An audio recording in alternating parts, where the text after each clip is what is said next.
करें, अपने आत्मा को तैयार करें, प्रभु से प्रार्थना करें कि प्रभु आज मुझे बात कीजिए, आपके वचन जो है आज मेरे हृदयों का पट्टी में लिखने का दिन होने पाए। हालेलुया। तो इसलिए मैं भाई सिमजन को आमंत्रण करता हूं कि आज के वचन के लिए ओवर टू ब्रदर सिमजन।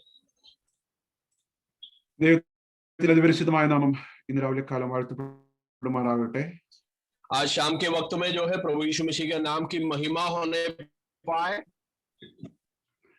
വീണ്ടും നമ്മൾ ഒരുമിച്ച് ദൈവത്തിന്റെ വചനവുമായി നിൽക്കുവാൻ ദൈവന്റെ ജീവിതത്തിൽ ഒരുക്കിയ വലിയൊരു അവസരത്തിനാണ് ഞാൻ ദൈവത്തെ സ്തുതിക്കുകയാണ്. फिर से एक और बार प्रभु के वचन को लेकर आपके पास खड़ा होने के लिए परमेश्वर ने दिया हुआ मौका के लिए मैं प्रभु को धन्यवाद करता हूं. നമ്മൾ സാക്ഷികളുടെ വലിയ ഒരു സമൂഹം എന്ന് പറയുന്ന ദൈവത്തിന്റെ സെയിൻസിന്റെ ജീവിതങ്ങൾ നമ്മൾ പരിശോധിച്ചുകൊണ്ടിരിക്കുകയാണ്. അഭിഷക്തന്മാരെ ദൈവം കാലാകാലങ്ങളിലായിട്ട് ഉയർത്തി അവരുടെ ജീവിതത്തിലേക്ക് ഒരു എത്തിനോട്ടമാണ് നമ്മൾ ഈ ദിവസങ്ങൾ ചെയ്തുകൊണ്ടിരിക്കുന്നത്. और बीते दिन से हम लोग जो है गवाहों का समूह में जो विवरण किया हुआ अलग अलग विश्वास का वीर पुरुष के बारे में उन लोग के ऊपर में एक नजरिया डाल के हम लोग जो है आजकल चर्चा कर रहा. അതിൽ എല്ലാ പ്രൊഫൈലും ഉള്ളവരുണ്ട്. അവർ പരാജയപ്പെട്ട് ദൈവസന്നിധിയിലേക്ക് മടങ്ങി വന്നവരുണ്ട്, ദൈവത്തോട് കൂടെ നടന്നവരുണ്ട്, ദൈവത്തിന്റെ ഹൃദയം പകർന്നവരുണ്ട്, ദൈവത്തിന് വേണ്ടി വലിയ പ്രോജക്ട്സ് ചെയ്തവരുണ്ട്. അങ്ങനെ പലവിധമായ ഡിഫറെന്റ് സാമ്പിളിംഗ് ഉള്ള ഒരു ഗ്രൂപ്പ് ഓഫ് പീപ്പിൾ ആണ് എബ്രായ ലേഖന കർത്താവ് തിരഞ്ഞെടുത്തിരിക്കുന്നത് സാക്ഷികളുടെ വലിയ സമൂഹത്തിൽ. और गवाहों का इस समूह में जो है इब्रानियों का इतिकर्ता इब्रानियों का जो पत्री जो लिखा हुआ व्यक्ति जो चुना हुआ लोग जो है अलग अलग पेश के लोग हैं, अलग अलग जगह के लोग हैं. वे लोग जो है कई लोग हरा हुआ लोग है, कई लोग जो है जीता हुआ लोग है. इस प्रकार विभिन्न श्रेणी का, विभिन्न जगह का या विभिन्न तरीका का लोगों को हमें इसमें पाया जा सकता है. എന്നാൽ ഇവരിലെല്ലാവരും നമ്മൾ കാണുന്ന ഒരു കോമൺ ആയിട്ടുള്ള തീം എന്ന് പറയുന്നത് ഇവരെല്ലാവരും ദൈവത്തെ പ്രസാദിപ്പിക്കുവാൻ ഇവരിൽ നിന്നും ഒരു ശ്രമമുണ്ടായിരുന്നു. അതിനെ ദൈവം മാനിച്ചു. ഇവരുടെ ഹൃദയങ്ങൾ തകർന്ന ഹൃദയം ഉള്ളവർ, അല്ലെങ്കിൽ ദൈവ സന്നിധിയിൽ ജീവിക്കണം, വിശുദ്ധിയോടെ ജീവിക്കണം എന്നൊരു ആഗ്രഹം ഇവരുടെ മനസ്സിലുണ്ടായിരുന്നു. പരാജയപ്പെട്ടവരുണ്ട്, എന്നാൽ അവർക്കെല്ലാം ദൈവം മടങ്ങി വരുവാനും ദൈവസന്നിധിയിൽ നിലനിൽക്കുവാനും ദൈവം അവസരങ്ങൾ കൊടുത്തു. और इसमें पराजित हुआ लोग भी है, लेकिन प्रभु जो है उन लोग को वापस आने के लिए, वापस बुलाने का जो है अनुग्रह प्रभु उन लोग के ऊपर में दिया है. और इन लोग का विशेषता यही है कि इन लोग अपना जिंदगी में प्रभु को प्रसन्न करने के लिए, प्रभु को प्रीति करने के लिए कोशिश किया हुआ लोग है, और इसीलिए परमेश्वर उन लोग को इस्तेमाल किया. Praise the Lord. ഇവരെല്ലാം ദൈവം, നമുക്കറിയാം ദാവീദിന്റെ ജീവിതത്തിൽ ദൈവം പരാജയം സംഭവിച്ചു അല്ലെ, എന്നാൽ ദാവീദിനെ ദൈവം ഹൃദയപ്രകാരമുള്ള മനുഷ്യൻ എന്നാണ് പറയുന്നത്. ശിംശോന്റെ ജീവിതം നമ്മൾ കാണുവാനായിട്ട് പോകുകയാണ്. അപ്പോൾ ഞാൻ പറഞ്ഞു വന്നത്, ഇതെല്ലാം അവരുടെ ജീവിതത്തിൽ സംഭവിച്ചൊരു യാഥാർത്ഥ്യമായി നിൽക്കുമ്പോൾ തന്നെ ദൈവം അവർക്ക് മടങ്ങി വരുവാനുള്ള അവസരം കൊടുത്തപ്പോൾ അവർ അതിനോട് അനുകൂലമായി പ്രതികരിച്ചു എന്നാണ് നമ്മൾ കാണുന്നത്. और हम लोग इसमें जो है दाऊद के बारे में पढ़ते हैं. दाऊद पाप में गिरा हुआ व्यक्ति था, और शिमशोन के बारे में हम लोग जो पढ़ेंगे आज, और शिमशोन में पाप में गिरा हुआ एक व्यक्ति था, लेकिन इन लोगों को वापस आने का एक मौका जब परमेश्वर ने दिया, परमेश्वर के पास दोबारा एक मौका जब प्रभु ने दिया, वे लोग उस मौका को इस्तेमाल किया और वापस प्रभु के पास आने के लिए तैयार हो गया. അപ്പൊ അതുകൊണ്ട് ഈ ക്ലൗഡ് ഓഫ് വിറ്റ്നസസ്, ഈ സാക്ഷികളുടെ സമൂഹം നമ്മളോട് പറയുന്നതായ ചില ദൂതുകൾ നമ്മൾ ആരംഭത്തിൽ കാണുവാനിടയായി തീർന്നു. ഞങ്ങൾക്ക് ഫിനിഷ് ചെയ്യാമെങ്കിൽ നിങ്ങൾക്കും ചെയ്യാം, ഞങ്ങൾ കടന്നുപോയ പാതകൾ തന്നെയാണ് നിങ്ങളും കടന്നു പോകുന്നത്, ഞങ്ങൾ സേവിക്കുന്ന ദൈവത്തെയാണ് നിങ്ങളും സേവിക്കുന്നത് എന്നുള്ളതായ സന്ദേശങ്ങളാണ് ഇവർക്ക് നമ്മളോട് പറയാനായിട്ടുള്ളത്.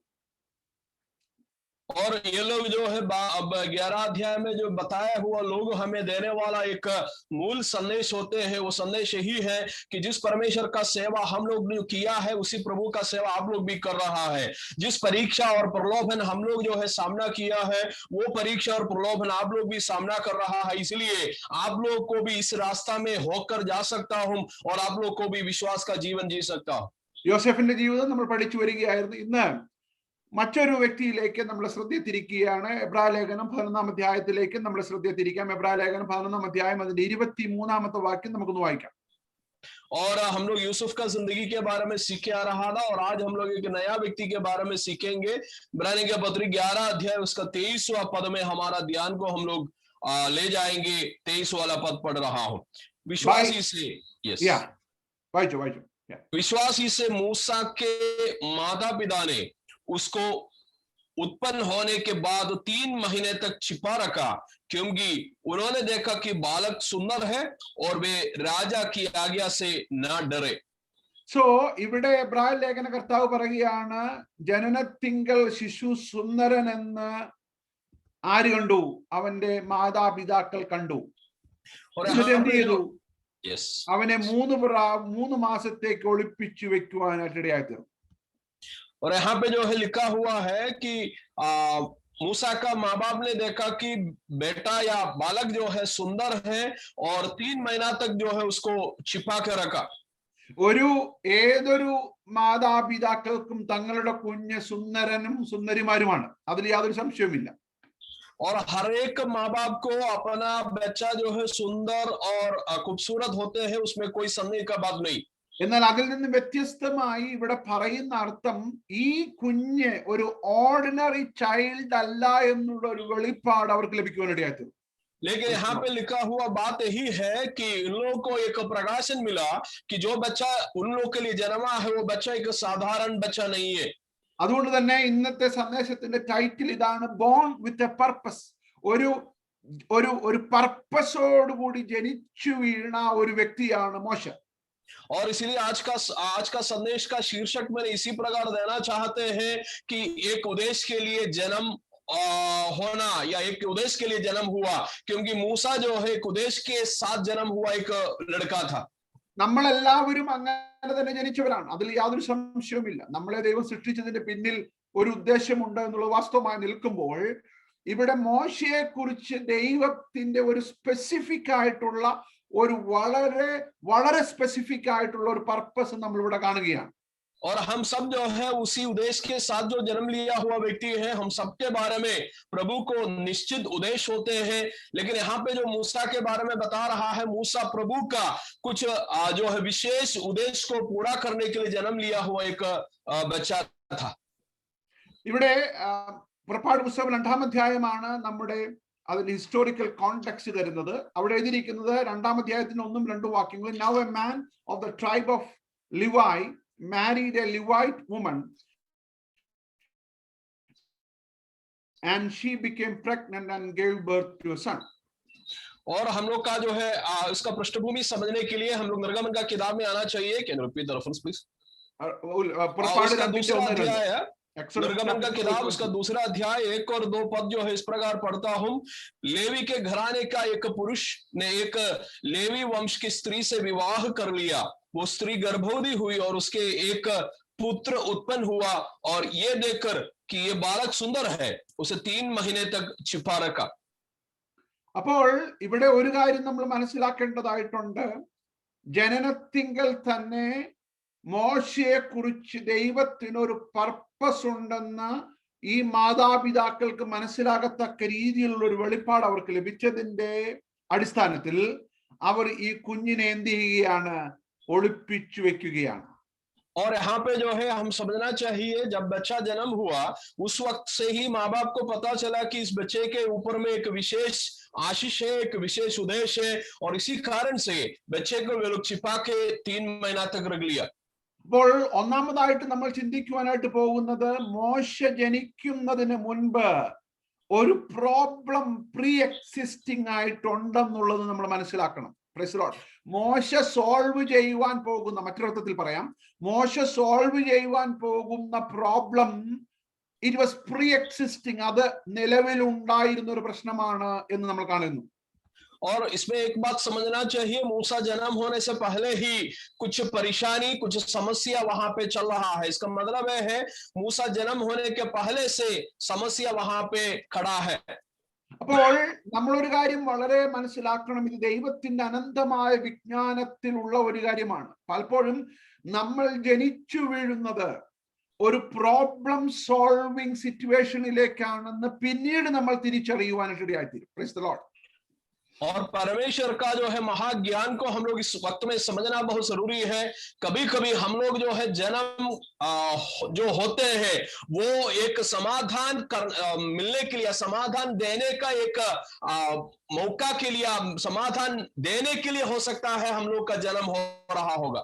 നിങ്ങൾ ഒരു ഭവനത്തിൽ ജനിക്കുവാനായിട്ട് ഒരു കാരണമുണ്ട്. നിങ്ങൾ ഒരു വ്യക്തിയുടെ ഭർത്താവായിരിക്കുവാൻ ഒരു കാരണമുണ്ട്. നിങ്ങൾ ഒരു വ്യക്തിയുടെ ഭാര്യ ആയിരിക്കുവാൻ ഒരു കാരണമുണ്ട്. നിങ്ങൾ ഇപ്പോൾ താമസിക്കുന്ന സ്ഥലത്ത് ദൈവം വെച്ചതിന്റെ പിന്നിൽ ഒരു കാര്യമുണ്ട്.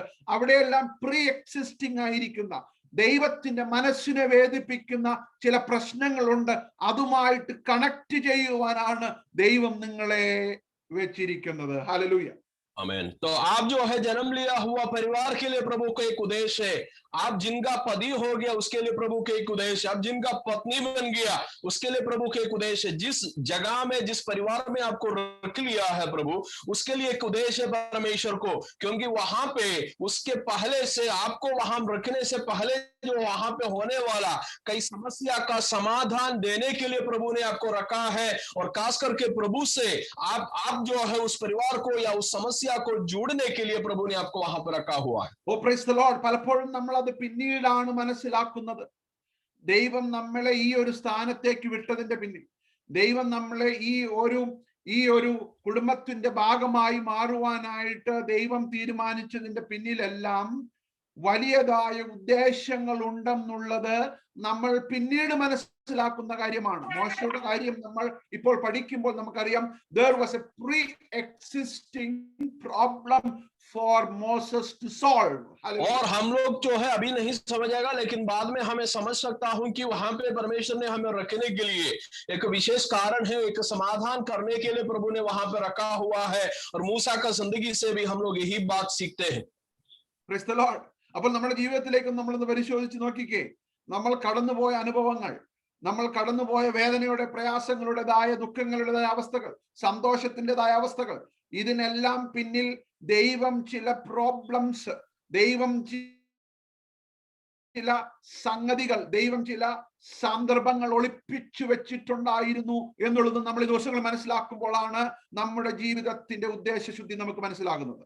और हमारा जिंदगी का पूरा उद्देश्य के बारे में हमें तब पता चलेगा जब हम समझेंगे कि हम लोग जिस अवस्था से निकला है, जिस अवस्था से गुजरा है, उस अवस्था में परमेश्वर जो है रखा हुआ कई उद्देश्य था। और परमेश्वर को हमें उस अवस्था से या उस अवस्था से ले जाने के लिए प्रभु को कुछ मकसद था। നമുക്ക് ഒരു വാക്യം വായിക്കാം. പുറപ്പാട് പുസ്തകം 1-ാം അധ്യായം അതിന്റെ 8-ാം വാക്യവും 9-ാം വാക്യവും 10-ാം വാക്യം, 8 to 10. ഇങ്ങനെയാണ് വായിക്കുന്നത്. Then a new king to whom Joseph meant nothing came to power in Egypt. Look, he said to his people, the Israelites have become far too numerous for us. Come, we must deal shrewdly with them, or they will become even more numerous, and if war breaks out, we'll join our enemies, fight against us and leave the country. ഇതാണ് the problem statement. ഇതാണ് പ്രശ്നം. Israel ദൈവത്തെ bother ചെയ്തുകൊണ്ടിരിക്കുന്ന ഒരു പ്രശ്നം ഇവിടെ ദൈവം introduce ചെയ്യുകയാണ്. और यहाँ पे जो है एक परेशानी हम लोग पढ़ते हैं निर्गमन का किताब 1 अध्याय 8, 9 और 10वां पद में, मिस्र में एक नया राजा गद्दी पर बैठा जो यूसुफ को नहीं जानता था। उसने अपनी प्रजा से कहा, देखो इस्राएली हमसे गिनती और सामर्थ्य में अधिक बढ़ गए हैं, इसलिए आओ हम उनके साथ बुद्धिमानी से वार्ताव करें। कहीं ऐसा ना हो कि जब वे बहुत बढ़ जाए और यदि संग्राम का समय आ पड़े तो हमारे वैरियों से मिलकर हमसे लड़े और इस देश से निकल जाए। यहाँ पे समस्या हम लोग पढ़ते हैं। Price the Lord. അപ്പോൾ ഒരു കാര്യം അവിടെ വ്യക്തമാണ്. മോശ ജനിക്കുന്നതിന് മുൻപ് ദൈവത്തിന്റെ ഹൃദയത്തെ വേദനിപ്പിക്കുന്ന ഒരു പ്രശ്നം അവിടെ പോയിക്കൊണ്ടിരിക്കുകയാണ്. ഇത് തന്നെയാണ് അന്നയുടെ പ്രാർത്ഥനയിലും സംഭവിച്ചത്. ഇസ്രായേൽ പാപം ചെയ്ത് ന്യായാധിപന്മാരുടെ കാലഘട്ടത്തിൽ നിന്നും അവരെ രാജാക്കന്മാരുടെ കാലഘട്ടത്തിലേക്ക് നയിക്കുവാൻ, അത് ദൈവത്തിന് അത്ര ഇഷ്ടപ്പെട്ട കാര്യമല്ലെങ്കിൽ പോലും ആ ട്രാൻസിഷൻ പീരീഡിൽ അവരെ സഹായിക്കാൻ ദൈവം ഒരു പ്രവാചകനെ നോക്കിക്കൊണ്ടിരിക്കുമ്പോഴാണ് മനസ്സ് തകർന്ന ഹന്ന ഒരു ആൺകുഞ്ഞിന് വേണ്ടി പ്രാർത്ഥിക്കുന്നത്. और यही समस्या हम लोग जो है हन्ना का जिंदगी में भी देख सकता हूँ। हन्ना का जीवन में जब परमेश्वर जो है एक भविष्यवक्ता के लिए इंतजार करने के वक्त में, एक भविष्यवक्ता जन्म होने के लिए इंतजार करने के वक्त में हन्ना अपना हृदय टूटकर प्रार्थना कर रहा है कि प्रभु मुझे एक बच्चे का जरूरत है। അപ്പോൾ ഹന്ന പ്രാർത്ഥിക്കുമ്പോൾ സാധാരണഗതിയിൽ ഹന്ന പ്രാർത്ഥിക്കേണ്ടത് ശമൂവേൽ എന്റേതാണെന്നാണ്, അല്ലെ? എന്നാൽ ശമൂവേൽ എന്റേതാകുമ്പോൾ കുറച്ചു കഴിഞ്ഞ് ഞാൻ നിന്റേതായി അവനെ സമർപ്പിക്കുവാൻ ഹന്ന തീരുമാനിച്ചതിന്റെ കാരണം അവളെ പ്രാർത്ഥിക്കുവാൻ പ്രേരിപ്പിച്ച ഒരു ഘടകം എന്ന് പറയുന്നത് അവളുടെ പ്രതിയോഗിയാണെങ്കിൽ പോലും അതിന്റെ ഉള്ളിലുള്ള ദൈവിക പദ്ധതി തിരിച്ചറിഞ്ഞപ്പോൾ ഹന്ന പറഞ്ഞു, കർത്താവേ, ശമൂവേലിന് എനിക്ക് വേണ്ടി പ്രാർത്ഥിക്കണമെന്നായിരുന്നു എൻ്റെ ആദ്യത്തെ ആഗ്രഹം. എന്നാൽ ഇതിൽ നിന്നും മാറി ഞാൻ അവനെ നിനക്ക് വേണ്ടി ആയുഷ്കാലം വിട്ടുതരുവാൻ ആഗ്രഹിക്കുന്നു. Price the lord. और हन्ना जो है इसी प्रकार प्रार्थना करना चाहिए था कि प्रभु मुझे अगर शमूएल मिलेगा तो मेरा ही रहेगा। लेकिन जब परमेश्वर का उद्देश्य उस दौरान जो है जब हन्ना पता चला, उसका कारण हो सकता है उसका विरोधी या एल्काना का दूसरा पत्नी हो सकता है। लेकिन हन्ना जब प्रभु का उद्देश्य को पता चला तो हन्ना यही प्रार्थना कर रहा है, प्रभु मुझे मिलने वाला लड़का को मैंने तुम्हारे लिए समर्पण करेंगे।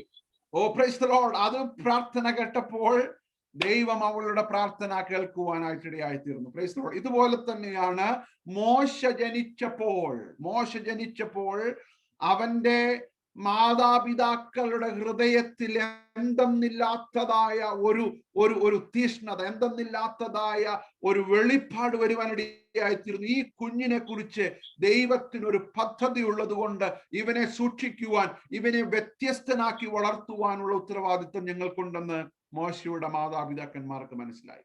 तो इसी प्रकार जैसे हन्ना का जीवन में हुआ, वैसे जो है मूसा जब जन्म लिया, मूसा का माँ बाप को पता चला इस बच्चे के ऊपर में प्रभु का कुछ विशेष योजना है, इसलिए उनका जो है बढ़ोतरी, उनका पालन पोषण कुछ अलग ढंग से, अलग तरीके में होना जरूरी है। Oh praise the lord. Hallelujah, hallelujah.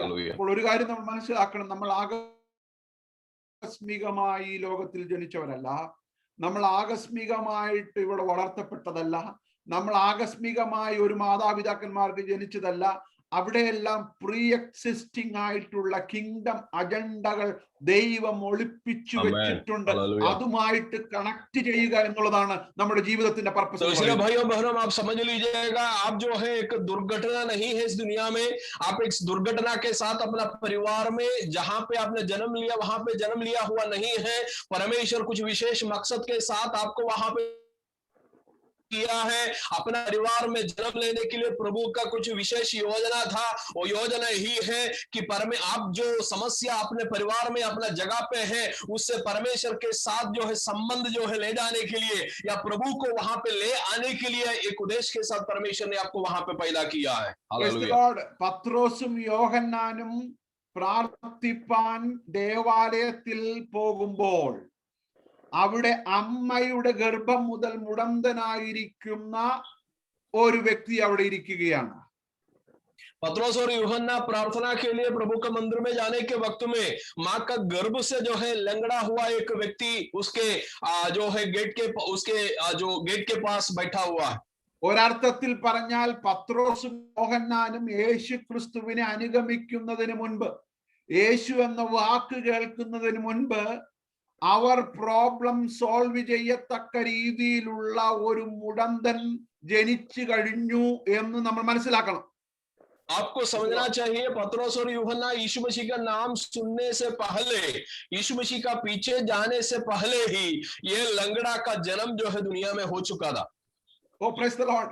അപ്പോൾ അവിടെ അവർ പ്രാർത്ഥിക്കാൻ പോയപ്പോൾ അവിടെ ഒരു മുടന്തൻ ഇരിക്കുന്നു. വളരെ ആകസ്മികമായി, കോയിൻസിഡൻസ് ആയിട്ട്, ലോകപ്രകാരം ഭാഗ്യമെന്നോ ലക്കെന്നോ അല്ലെങ്കിൽ അങ്ങനെയുള്ള കാര്യങ്ങൾ പറയത്തക്ക രീതിയിലുള്ളതായ ഒരു സാഹചര്യമായി നമുക്ക് തോന്നിയാലും അവിടെ ഇരിക്കുന്ന മുടന്തനായ മനുഷ്യൻ യോഹന്നാന്റെയും പത്രോസിന്റെയും മിനിസ്ട്രി വെളിപ്പെടുത്തുവാൻ ദൈവം പ്രീ എക്സിസ്റ്റ് ചെയ്ത് പ്ലാൻ ചെയ്ത് വെച്ചതായ ഒരു സന്ദർഭമാണ് ഇന്ന് രാത്രികാലം ഞാൻ വിളിച്ചു പറയാൻ ആഗ്രഹിക്കുകയാണ്.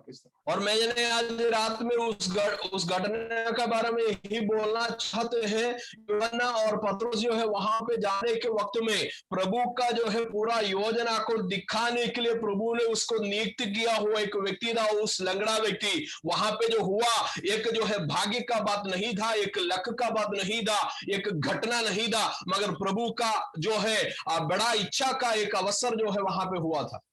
എന്നാൽ അതിനോട് പോസിറ്റീവായിട്ട് പ്രതികരിക്കാൻ യോഹന്നാനും പത്രോസിനും സാധിച്ചില്ലായിരുന്നെങ്കിൽ അപ്പോസ്തല പ്രവൃത്തി 3-ാം അധ്യായത്തിലെ ആദ്യത്തെ 15 വാക്യങ്ങൾ 12 വാക്യങ്ങൾ ഇന്ന് കാണത്തില്ല. और उससे जो है उस मौका में सकारात्मक तौर से प्रत्युत्तर देने के लिए पतरस और यूहन्ना अगर तैयार नहीं होता तो प्रेरितों का काम 2 अध्याय का कुछ वजन जो है आज हम लोग को पढ़ने के लिए नहीं मिलता। നമ്മുടെ ജീവിതത്തിലും ഇതുപോലെയുള്ളതായ കാര്യങ്ങൾ നമ്മൾ മിസ് ചെയ്തത് കൊണ്ടാണ് പലപ്പോഴും നമ്മൾ ചരിത്രം സൃഷ്ടിക്കാത്തത്. Praise the Lord.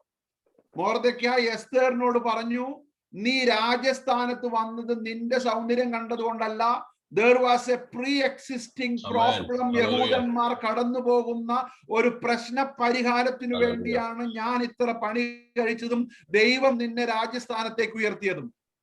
आमीन। तो ये जो है बात समझना चाहिए, एस्तेर से जो है प्रभु का आत्मा मॉर्देखाई के द्वारा जो बताया कि तुमको परमेश्वर जो है उसका जो है राज्य बना दिया, तुम्हारा खूबसूरती का कारण नहीं है, तुम सुंदर है इसी कारण से नहीं है, मगर परमेश्वर के लोग जो है सामना करने वाले एक परेशानी से उन लोगों को बचाने के लिए परमेश्वर ने तुमको वहां पे नियुक्त किया है। Oh praise the Lord. നമ്മൾ പഠിച്ച കോളേജും നമ്മൾ ജനിച്ച വീടും നമ്മൾ കയറിയതായ സ്ഥലങ്ങളും നമ്മൾ യാത്ര ചെയ്തതായ ട്രെയിനും നമ്മൾ സഞ്ചരിച്ചതായ ബസ്സുകളും നമ്മൾ യാത്ര ചെയ്തതായ കൂട്ടുകാരും അങ്ങനെയുള്ളതെല്ലാവും ദൈവം പ്ലേസ് ചെയ്തതാണ്. പക്ഷെ പലപ്പോഴും നമ്മൾ മിസ്സായി പോയി ഓപ്പർച്യൂണിറ്റീസ്. और आपने जो है पढ़ने वाला कॉलेज, आपने जहां पे जो है जिस कॉलेज में पढ़ते हैं, जिस स्कूल में आप पढ़ते हैं, जिस परिवार में आपने जन्म लिया, जिस रेलगाड़ी में आपने सफर किया या जिस गाड़ी में आपने सफर किया, सब कुछ परमेश्वर का पूर्व ज्ञान के आधार पर प्रभु ने आपको वहां पर रखा, आपने वहां पे नियुक्त किया था, लेकिन कहीं ना कहीं हम लोग जो है उस मौका को खो जाते हैं। Praise the Lord. നമ്മൾ യോസേഫിനെ കുറിച്ച് പഠിച്ചു. യോസേഫ് മന്ത്രിയായത് ദൈവത്തിന്റെ പ്ലാനിന്റെ പ്രകാരമാണെന്ന് അവൻ മനസ്സിലാക്കിയപ്പോഴാണ് ആ പ്രീ എക്സിസ്റ്റിംഗ് പ്രോബ്ലവുമായി താൻ കണക്ട് ചെയ്യുവാൻ ദൈവം ചെയ്ത പണിയുടെ ഭാഗമായി ഞാൻ മാറിയതോർത്ത് അവൻ ദൈവത്തെ സ്തുതിക്കുവാൻ ഇടയായി.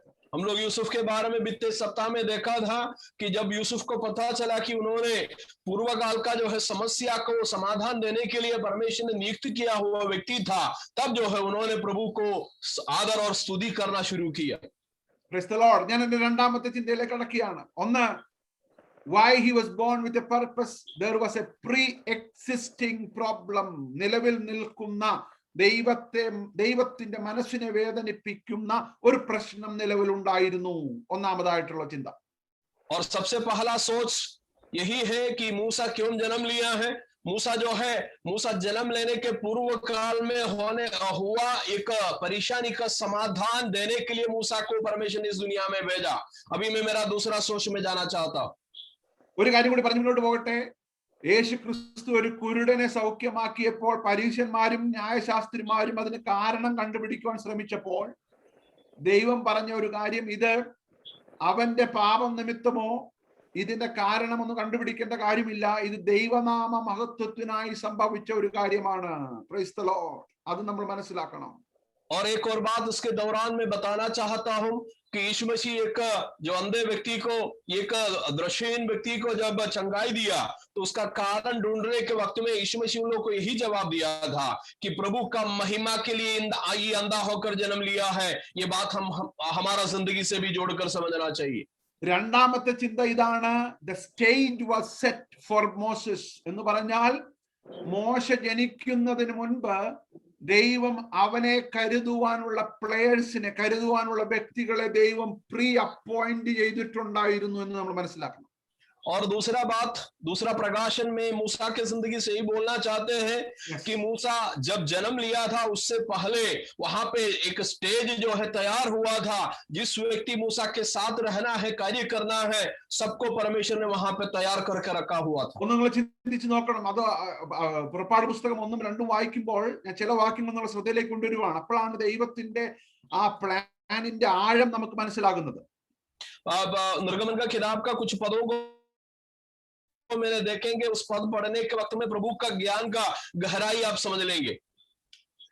പുറപ്പാട് പുസ്തകം 1:17 കാണുന്നു, the midwives however feared God and did not do what the king of Egypt had told them to do, they let the boys leave. उसका 17 पहला अध्याय का 17 पद इस प्रकार पढ़ते हैं, परंतु वे धाइयां परमेश्वर का भय मानती थी, इसलिए मिस्र के राजा की आज्ञा न मानकर लड़कों को भी जीवित छोड़ देती थी।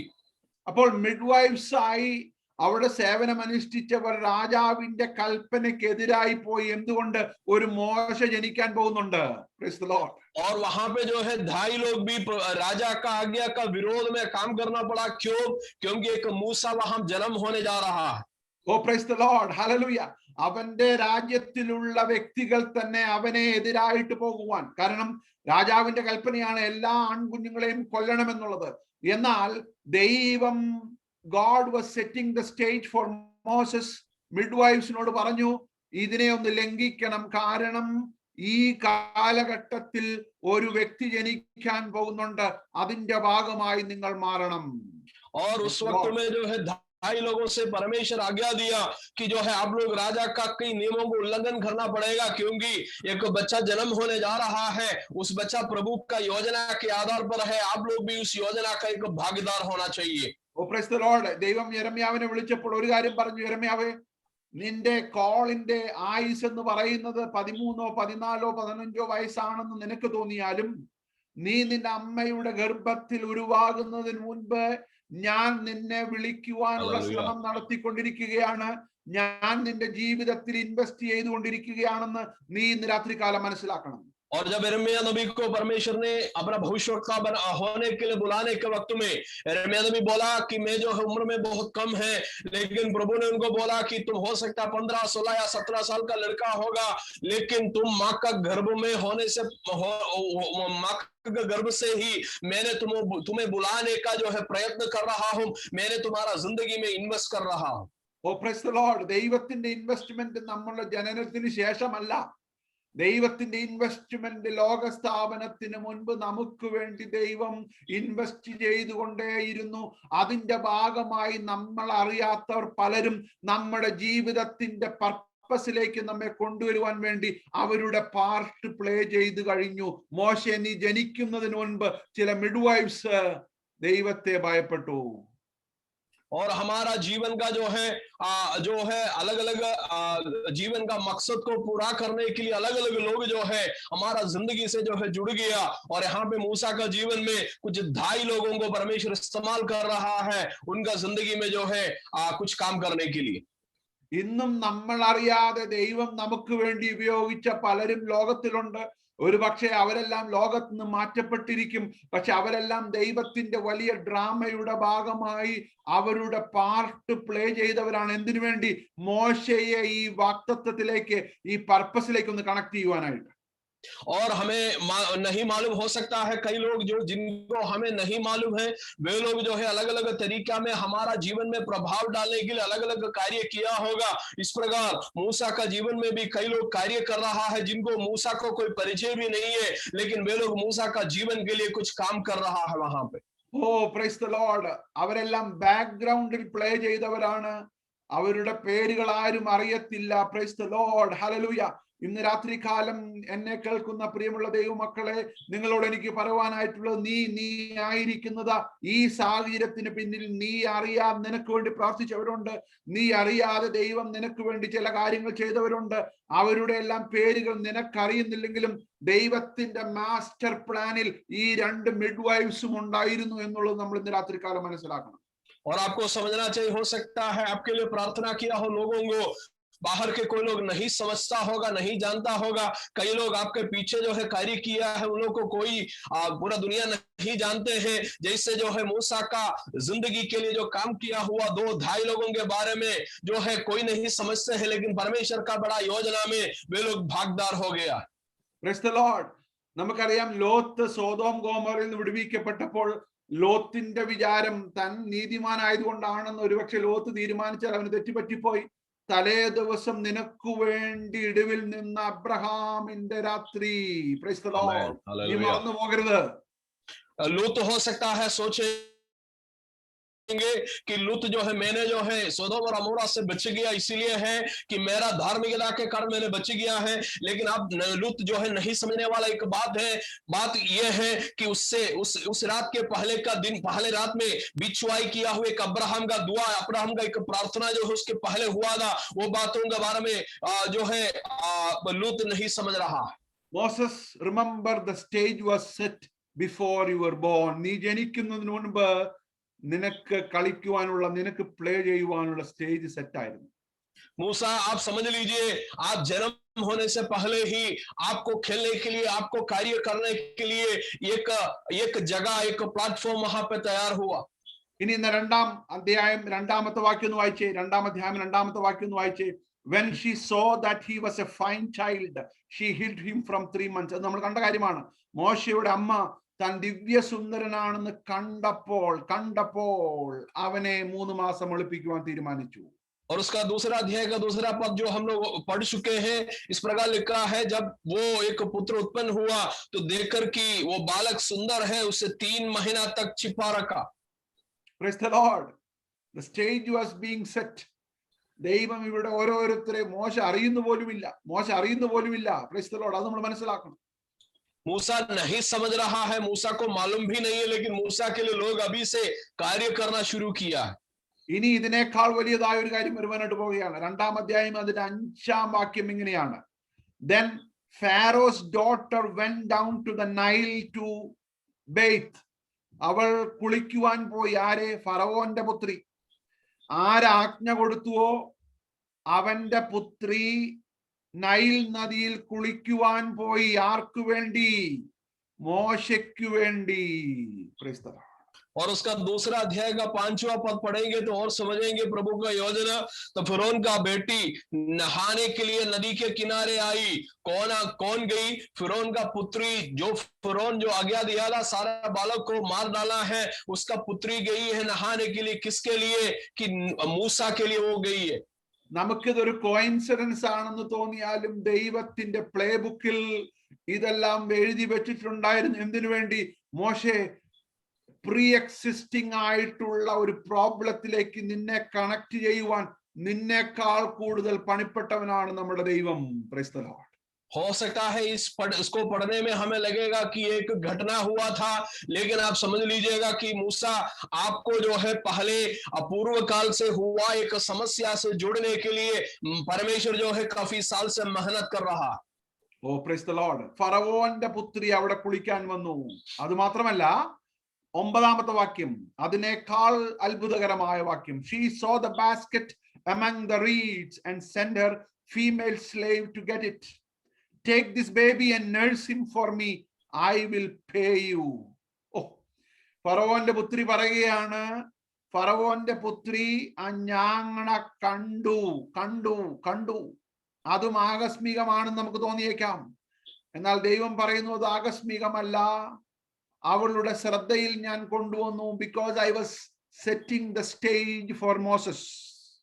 और यहाँ पे जो है 9वां पद में लिखा है, फरोन की बेटी ने उसे कहा, तू इस बालक को ले जाकर मेरे लिए दूध पिलाकर और मैं तुझे मजदूरी दूंगा। ये सब पढ़ने में हमें लगेगा कि एक घटना है, आकस्मिक घटना है, लेकिन परमेश्वर फरोह का बेटी को भी जो है तैयार कर रहा है नूह के लिए एक स्टेज, एक प्लेटफॉर्म तैयार करने के लिए। അതിനേക്കാൾ രസകരമായ ഒരു കാര്യം, ആ രാജ്യത്തിന്റെ നിയമം ലംഘിക്കുവാൻ ആ രാജ്യത്തിന്റെ രാജാവിന്റെ മകൾ മോശയെ പാലൂട്ടി വളർത്തുന്നതിന് വേണ്ടി ശമ്പളം കൊടുക്കാൻ തയ്യാറാകുന്നു. और एक और तमाशा इसमें यही समझना चाहिए, उस देश का राजा का जो है नियम को उल्लंघन करते हुए या उल्लंघन करने के लिए मजदूरी देकर जो है एक बालक को दूध पिलाने के लिए बेटी किसी को नियुक्त कर रहा। അന്ന് ഈ ഫറവോന്റെ പുത്രി വീട്ടിലെത്തിയപ്പോൾ ഫറവോന്റെ പ്രതികരണം നിങ്ങളൊന്ന് ചിന്തിക്കണം. आप जरा सा जो है कल्पना कीजिए कि उस दिन जो है बेटी जब वापस घर में आया, फरो का प्रत्युत्तर कैसे हुआ होगा। പക്ഷെ ഫറവോന്റെ പുത്രി പറഞ്ഞപ്പോൾ ഫറവോൻ സമ്മതിച്ചു. അങ്ങനെ മോശ അവരുടെ കൊട്ടാരത്തിൽ വളർന്നു. और फरो का बेटी लेकिन बोलने पर फरो जो है मान लिया और फरो का जो है राजमहल में मूसा का बढ़ोतरी हुआ। Praise the Lord. Hallelujah. നമ്മൾ ജനിക്കുന്നതിന് മുൻപ് നമുക്ക് വേണ്ടി ദൈവം സ്റ്റേജ് സെറ്റ് ചെയ്തിട്ടുണ്ട്. എന്നാൽ അതുകൊണ്ട് നമ്മൾ പ്രോഗ്രാംഡ് ആയിട്ട് ഒരു റോബോട്ട് പോലെ ജീവിക്കുകയല്ല. ഇതിനോടെല്ലാം നമ്മൾ പ്രതികരിക്കേണ്ടതായ ആവശ്യകതയുണ്ടെന്നുള്ളത് നമ്മൾ ഇന്ന് രാത്രികാലം മറന്നു പോകരുത്. आज रात में हम लोग ये नहीं भूलना कि हम लोग जन्म लेने से पहले ही हमारे लिए परमेश्वर जो है अलग अलग अवस्था को, अलग अलग व्यक्ति को, चीजों को नियुक्त करके रखा है। उस कहने का मतलब यह नहीं है कि हम लोग रोबोट जैसा हमारा जिंदगी जाएंगे, कभी नहीं जाएंगे। जब परमेश्वर उस प्रकार का अवस्था में व्यक्ति के पास हमें पहुंच जाने के समय में हम उसमें सही प्रत्युत्तर देना बहुत जरूरी है। അവിടെ വെച്ച് ദൈവം നമുക്കൊരു ചോയ്സ് തരും. ആ ചോയ്സിന്റെ അടിസ്ഥാനത്തിൽ ഒന്നുകിൽ നിനക്ക് യെസ് എന്ന് പറയാം, അല്ലെങ്കിൽ നോ എന്ന് പറയാം. और वैसे जो है अलग अलग जो है विकल्प हमें जो है मिलेगा, उस वक्त में हमें वहां पे हाँ बोल सकता है या ना बोल सकता। മൊർദെഖായി എസ്തേറിനോട് പറഞ്ഞു, നിനക്ക് ഈ സമയത്ത് മിണ്ടാതിരിക്കാനുള്ള ഒരു ഓപ്ഷൻ ഉണ്ട്. പക്ഷെ മിണ്ടാതിരുന്നാൽ ദൈവം ഇത്രകാലമായി ചെയ്യുന്ന പ്ലാനിന്റെ പദ്ധതിയിലേക്ക് ദൈവം എസ്തേറിന് പകരം വേറെ ഒരു വ്യക്തിയെ കൊണ്ടുവരും. ദൈവം തന്റെ പദ്ധതി പൊളിഞ്ഞു പോകുവാൻ ആഗ്രഹിക്കുന്നവനല്ല. അതിനു പകരമായി ദൈവം ഒരു വ്യക്തിയെ കൊണ്ടുവരും. പക്ഷെ എസ്തേർ എന്ന പുസ്തകം കാണത്തില്ല. और मुर्देकाई जो है एस्तेर से बोला, एस्तेर अगर अभी के वक्त में तुम चुप रहेगा कि तुम्हारा जगह पर परमेश्वर किसी और को जो है इस्राएलियों को छुड़ाने के लिए नियुक्त करेंगे, लेकिन एक बात तुम समझ लीजिए, एस्तेर नामक एक पुस्तक जो है बाइबल में कभी नहीं रहेंगे। മോശയായി തീരുമാനമെടുക്കുവാനുള്ള സമയത്ത് വന്നപ്പോൾ ദൈവം അവന് മുൾപ്പടർപ്പിൽ പ്രത്യക്ഷനായി. और मूसा जो है अपना जो है निर्णय करने का वक्त आ गया, प्रभु का समय आ गया, तो उन्होंने जो है एक झाड़ी में परमेश्वर एक झाड़ी में मूसा के सामने प्रकट हो गया। അത് നമ്മൾ പിന്നീട് വിശദമായിട്ട് പഠിക്കുന്നുണ്ട്. പക്ഷെ ഞാൻ പറഞ്ഞു വന്ന ആശയം, ദൈവം എല്ലാം സെറ്റ് ചെയ്തത് കൊണ്ട് നമുക്കൊന്നും ചെയ്യണ്ടല്ലോ എന്നുള്ളതല്ല അവിടുത്തെ അർത്ഥം. മോശ അഗ്നി അല്ലെങ്കിൽ ഈ മുൾപ്പടർപ്പ് കണ്ടപ്പോൾ മോശ അതിനോട് പോസിറ്റീവായി പ്രതികരിച്ചു. അവിടെ എങ്ങനെയാണ് എഴുതിയിരിക്കുന്നത്? ഇതെന്തെന്ന് തിരിഞ്ഞു നോക്കുവാൻ he paid attention to the burning bush. ആ സമയത്ത് അവിടെ നിന്നൊരു വിളി വരികയാണ്, മോശയെ മോശയെ നിന്റെ സ്റ്റേജ് സെറ്റാണ്. Are you ready to be connected? Hallelujah. और मैं कहने का मतलब यही है कि प्रभु ने सब कुछ नियंत्रण करके रखा है, सब कुछ तय करके रखा है, इसलिए हम जो है कुछ भी नहीं करना वो बात हम नहीं बोल रहा है। मैं कहने का मतलब यही है, जब मूसा के सामने जो है प्रभु ने एक झाड़ी में आग के द्वारा प्रकट हुआ, मूसा ने वहां पे ध्यान करके देखा, तब जो है परमेश्वर वहां से पुकार रहा है कि मूसा क्या तुम तैयार है कि तुम जिस मकसद के लिए बुलाया है उस मकसद में जुड़ने के लिए क्या तुम तैयार है? Oh praise the Lord. അത് തന്നെയാണ് നമ്മൾ ചരിത്രം പരിശോധിക്കുമ്പോൾ അവിടെയാണ് ദൈവത്തിന്റെ പരമാധികാരവും ഹ്യൂമൻ റെസ്പോൺസിബിലിറ്റിയും ഒരുമിച്ച് സമ്മേളിക്കുന്നതായിട്ട് നമ്മൾ കാണുകയാണ്. Price the lord. और ये जो है बात, ये बात जो है हम लोग समझना चाहिए कि परमेश्वर का सर्वज्ञान और इंसान का जो है इंसान का उत्तरदायित्व दोनों जो है एक ही जगह मिलने का एक समय होते हैं। ദൈവത്തിന്റെ പ്രീഡെസ്റ്റിനേഷൻ, ദൈവത്തിന്റെ പരമാധികാരവും മനുഷ്യന്റെ റെസ്പോൺസും ഒരുമിച്ച് പോയെങ്കിൽ മാത്രമേ ദൈവത്തിന്റെ പദ്ധതി പൂർത്തീകരിക്കപ്പെടുകയുള്ളൂ എന്ന് രാത്രി കാലം നമ്മൾ മനസ്സിലാക്കും. प्रभु का जो है अधिकार और इंसान का जो है या मनुष्य का प्रत्युत्तर दोनों साथ ही साथ चलेगा, तभी आपका जीवन में और मेरा जीवन में परमेश्वर का योजना पूरी हो जाएगा। Praise the Lord. Hallelujah. Hallelujah. Amen. ഞാൻ എൻ്റെ അവസാനത്തെ ചിന്തയിലേക്ക് വരികയാണ്. This is a warning. ദൈവം, there is a pre-existing problem and the stage was set. But remember, the enemy was at work. ഇതിനെതിരെ ഒരു ശക്തി, ഇതിനെതിരെ സാത്താൻ വളരെ ശക്തമായിട്ട് പ്രവർത്തിക്കുന്നുണ്ടെന്നുള്ളത് നമ്മൾ മനസ്സിലാക്കണം. और मैं मेरा जो है आखिरी सोच में जो है आना चाहता हूं कि सबसे पहले से जो है हुआ एक परेशानी का समाधान के लिए सब कुछ परमेश्वर ने तय करके जो है रखते हैं, लेकिन तीसरा बात आप समझ लीजिए कि इस जो है मकसद में नहीं जाने के लिए काम करने वाला एक दुश्मन इस मकसद के विरोध में जो है हमेशा काम करते रहते हैं. ദൈവം പ്രവർത്തിക്കുമ്പോൾ സാത്താനും പ്രവർത്തിച്ചുകൊണ്ടിരിക്കുകയാണ്. The moment God marks you for a purpose, enemy also mark you to derail from that purpose. और जब परमेश्वर कार्य करने का वक्त में शैतान भी कार्य कर रहा है. प्रभु ने जिस मकसद के लिए आपको बुलाया है और उस वक्त से ही शैतान भी जो है काम कर रहा है कैसे आपको प्रभु का उस मकसद से जो है अलग करे. हालेलुया. Praise the Lord. അത് നമുക്ക് ഓരോ വിശുദ്ധന്മാരുടെ ജീവിതത്തിൽ നമുക്ക് കാണുവാനായിട്ട് സാധിക്കും. എവിടെയെല്ലാം ദൈവം മാർക്ക് ചെയ്തിട്ടുണ്ടോ അവിടെ സാത്താൻ വരും. അതുവരെ സാത്താൻ ഒരു ഇൻട്രസ്റ്റും ആ വ്യക്തിയിൽ കാണത്തില്ല.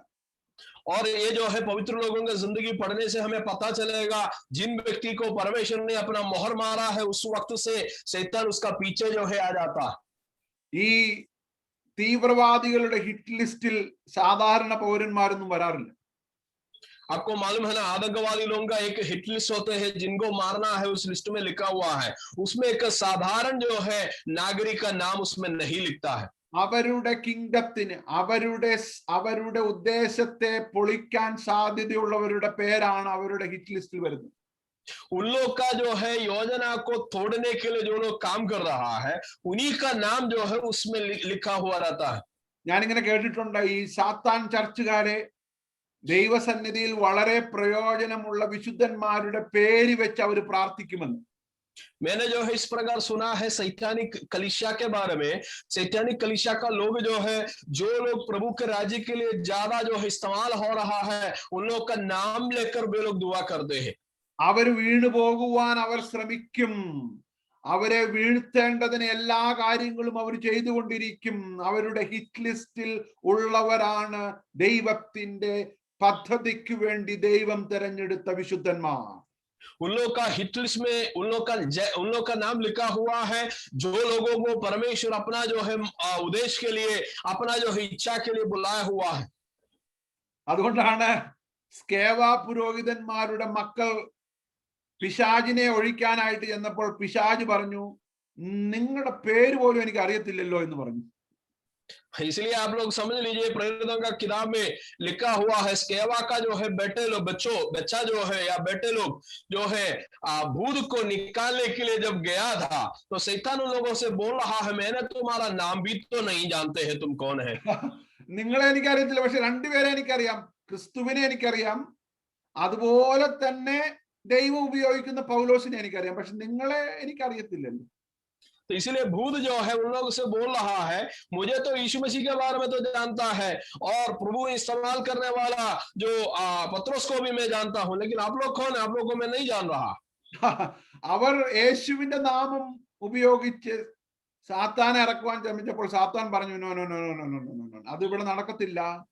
കാരണം നിങ്ങളെ ഞങ്ങൾ വിശുദ്ധന്മാരായിട്ട് കൺസിഡർ പോലും ചെയ്തിട്ടില്ല. तो जब शैतान को निकालने के लिए भूत को निकालने के लिए स्केवा का बेटे लोग जब गया था यीशु मसीह का नाम लेकर तो शैतान या भूत जो हम लोग से बात कर रहा है बोल रहे कि नहीं आप लोग को एक काम नहीं करना है क्योंकि आप लोग पवित्र जन का गण में हम लोग जुड़ा भी नहीं है, तो फिर आप लोग कैसे काम करेंगे. ഞാനിങ്ങനെ ഒരു തമാശ കേട്ടിട്ടുണ്ട്. ഒരു ദിവസം സാത്താൻ ഒരു പെന്തക്കോസ്റ്റ് ചർച്ചിന്റെ അടുത്ത് വന്ന് നിന്നപ്പോൾ സാത്താന്റെ നേതാവ് അവനോട് പറഞ്ഞു, നീ ഇവിടെ നിന്ന് സമയം കളയേണ്ട കാര്യമില്ല, ഇവരിൽ ആരും വിശുദ്ധന്മാരില്ല, പക്ഷെ തൊട്ടടുത്ത് പ്രാർത്ഥിക്കുന്ന ഒരു അമ്മച്ചിയുണ്ട്, ആ അമ്മച്ചി എങ്ങനെയെങ്കിലും വീഴ്ത്താൻ നോക്കണം എന്ന് പറഞ്ഞു. और मैंने इस प्रकार के एक तमाशा सुना है कि शैतान जो है एक कलीसिया एक पेंटिकोस्टल कलीसिया के सामने जब खड़ा हुआ था तो शैतान का नेता ने आकर उनको बोला कि तुम यहाँ पे खड़ा होकर समय जो है बेकार मत कीजिए। उसके जो है हल्का दूरी में एक माँ जो है वहां प्रार्थना करने वाली एक माँ रहती है, आप जाकर उस माँ से परेशान करो, उसको किसी भी प्रकार जो है गिराने के लिए प्रयास करो। ഈ സഭയിലുള്ളവരാരും നമ്മുടെ കിങ്ഡത്തിന് ഒരു ത്രട്ടൊന്നുമല്ല. പക്ഷെ ആ മുട്ടുമടക്കി പ്രാർത്ഥിക്കുന്ന Amen. അമ്മച്ചി Hallelujah. നമ്മുടെ കിങ്ഡത്തിന് ത്രട്ടാണ്. അതുകൊണ്ട് നീ സമയത്ത് തക്കത്തിൽ ഉപയോഗിക്കണമെന്ന് സാത്താന്റെ നേതാവ് അവനോട് പറഞ്ഞു പോലും. और शैतान का जो है नेरा उनसे बोला कि इस कलीसिया का लोग जो है हमारे लिए एक थ्रेट नहीं है, एक धमकी नहीं है, एक कोई डरने का कोई बात नहीं है, लेकिन घुटना टेका हुआ वो औरत जो है, वो माँ जो है हमारे लिए डरने की एक बात है। तो इसलिए आप उस जाके उस माँ को परेशान करने के लिए प्रयास करो। ഓ പ്രൈസ് ദി ലോർഡ്. ഇവരെയുള്ളവർ ഇവർ വന്ന് ഒരു പാട്ട് പാടും, പ്രാർത്ഥിക്കും, പിന്നെ ചിലപ്പോൾ അടിപിടിയൊക്കെ കൂടും, അവരങ്ങ് പൊക്കോളും. പക്ഷെ ആ അമ്മച്ചി അങ്ങനെയല്ല. അവളുടെ പ്രാർത്ഥന എന്റെ കിങ്ഡത്തിന് ഭയങ്കരമായ ആപത്തുണ്ടാക്കിക്കൊണ്ടിരിക്കുകയാണ്. അപ്പോൾ നിന്റെ ഹിറ്റ് ലിസ്റ്റിൽ വരേണ്ടത് നേതാക്കന്മാരും ലോകമറിയുന്നവരുമല്ല, നമ്മുടെ രാജ്യത്തിന്, സാത്താന്റെ രാജ്യത്തിന് ത്രട്ടുള്ളവരാണ് നിന്റെ നമ്പർ 1 ലിസ്റ്റിൽ വരേണ്ടതെന്ന് പറഞ്ഞു. അതൊരു ഇമാജിനറി കഥയാണെങ്കിലും അതിലൊരർത്ഥമുണ്ട്. और एक कल्पना किया हुआ एक कहानी है, उस नेरा जो है फिर से उनको बता रहा है, हो सकता है हम आने वाला लोग प्रार्थना के लिए गाना गाने के लिए आएंगे, फिर जाकर लड़ाई करेंगे, अपना जो है पुराना जिंदगी में वापस जाएंगे। लेकिन वहां जो माँ बैठती है वो प्रार्थना कर रही है, प्रार्थना करने वाला एक माँ है, वो हमारा जो है राज्य के लिए एक धमकी है, एक हमारा राज्य के लिए, राज्य को जो है हिलाने वाला एक व्यक्ति है। इसलिए आप यहाँ पे कुछ मत कीजिए, वहां जाकर कुछ करने के लिए प्रयास करो। മോശയെ ദൈവം കണ്ടപ്പോൾ സാത്താൻ അവനെ കൊല്ലുവാൻ തീരുമാനിച്ചു. 2 വാക്യങ്ങൾ പുറപ്പാട് 1:22 കാണുന്നു. Then Pharaoh gave this order to all his people, every Hebrew boy that is born you must throw into the Nile, but let every girl leave. और जो है मूसा जब जन्म लिया, शैतान को पता चला शैतान फरो को इस्तेमाल कर रहा है उसको मार डालने के लिए। 1:22 में हम लोग इस प्रकार पढ़ते हैं, तब फिरौन ने अपनी सारी प्रजा के लोगों से आज्ञा दिया, इब्रियों के जितने बेटे उत्पन्न हो उन सबों को तुम नील नदी में डाल देना और सब बेटियों को जीवित रहने देना। പുറപ്പാട് 2:15 ഇങ്ങനെ കാണുന്നു. When Pharaoh had heard this, he tried to kill Moses, but Moses fled from Pharaoh and went to live in Midian, where he was set down by a well. 2:15. yeah. दूसरा अध्याय उसका 15 पद में फिर से हम लोग पढ़ते हैं, जब फिरौन ने ये बात सुनी तब मूसा का घात करने का युक्ति की, तब मूसा फिरौन से सामने से भागा और मिद्यान देश में जाकर रहने लगा। Oh, praise the Lord. Remember, enemy is at work.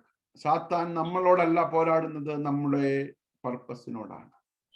आप समझ लीजिएगा, शैतान हमेशा हमारा विरोध में काम करते हैं, केवल आपका विरोध में नहीं, आपका मकसद के विरोध में शैतान काम करते। Praise the Lord. അവസാനമായിട്ട് കർത്താവായ യേശു ക്രിസ്തുവിനെ ഞാൻ നിങ്ങൾക്കൊന്ന് പരിചയപ്പെടുത്തുവാൻ ആഗ്രഹിക്കുകയാണ് ഈ കോണ്ടെക്സ്റ്റിനോടുള്ള ബന്ധത്തിൽ. और आखिरी में जो है मैंने यीशु मसीह को इस कॉन्टेक्स्ट के जो इस जो है पृष्ठभूमि से आपको थोड़ा सा परिचित कराना चाहता। Before he was born, the problem was pre-existing. यीशु मसीह जन्म होने से पहले जो है परेशानी पूर्वकाल से तो परेशानी चल रहा था। എന്താണായിരുന്നു മനുഷ്യന്റെ പാപം? മനുഷ്യന്റെ വീഴ്ച സംഭവിച്ച അന്നു മുതൽ there was a problem pre-existing that has to be solved by Jesus Christ. और परेशानी क्या था? परेशानी इंसान का पाप था, और यीशु मसीह जन्म होने से पहले से इंसान पाप किया, और पाप का जो है अलग अलग जो है परेशानी इंसान भोग रहा था। ആദാമും ഹവ്വയും പാപം ചെയ്തപ്പോഴേ ദൈവം കുഞ്ഞാടിനെ വേർതിരിച്ചു വെച്ചു. Praise the Lord. ഉലക സ്ഥാപനത്തിന് മുൻപ് അറുക്കപ്പെടുവാൻ ഒരുക്കി വെച്ച കർത്താവ്. और आदम और हव्वा पाप होने से पहले से ही जो है परमेश्वर यीशु मसीह को जो बलिदान के लिए तैयार करके रखा था, दुनिया को नींव डालने से पहले जो है मेमना को जो है मेमना बलिदान हुआ। അതിന്റെ എല്ലാം ഗ്ലിംസ് നമ്മൾ കാണുന്നുണ്ട്.